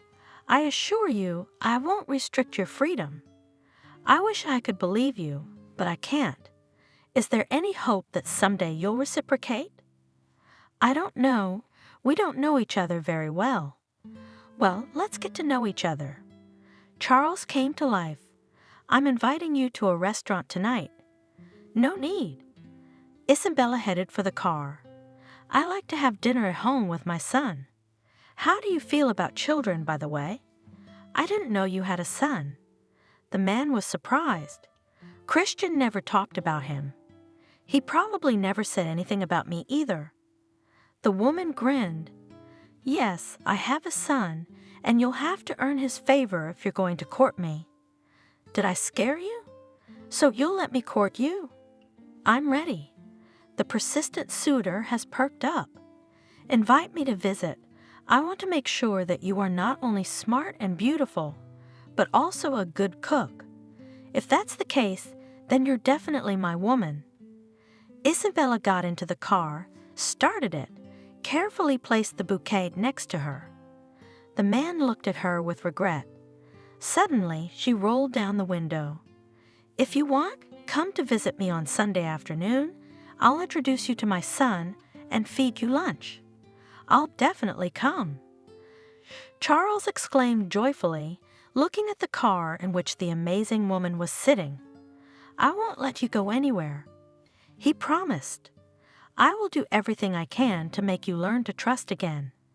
My love can warm your soul. I promise you that we will be happy.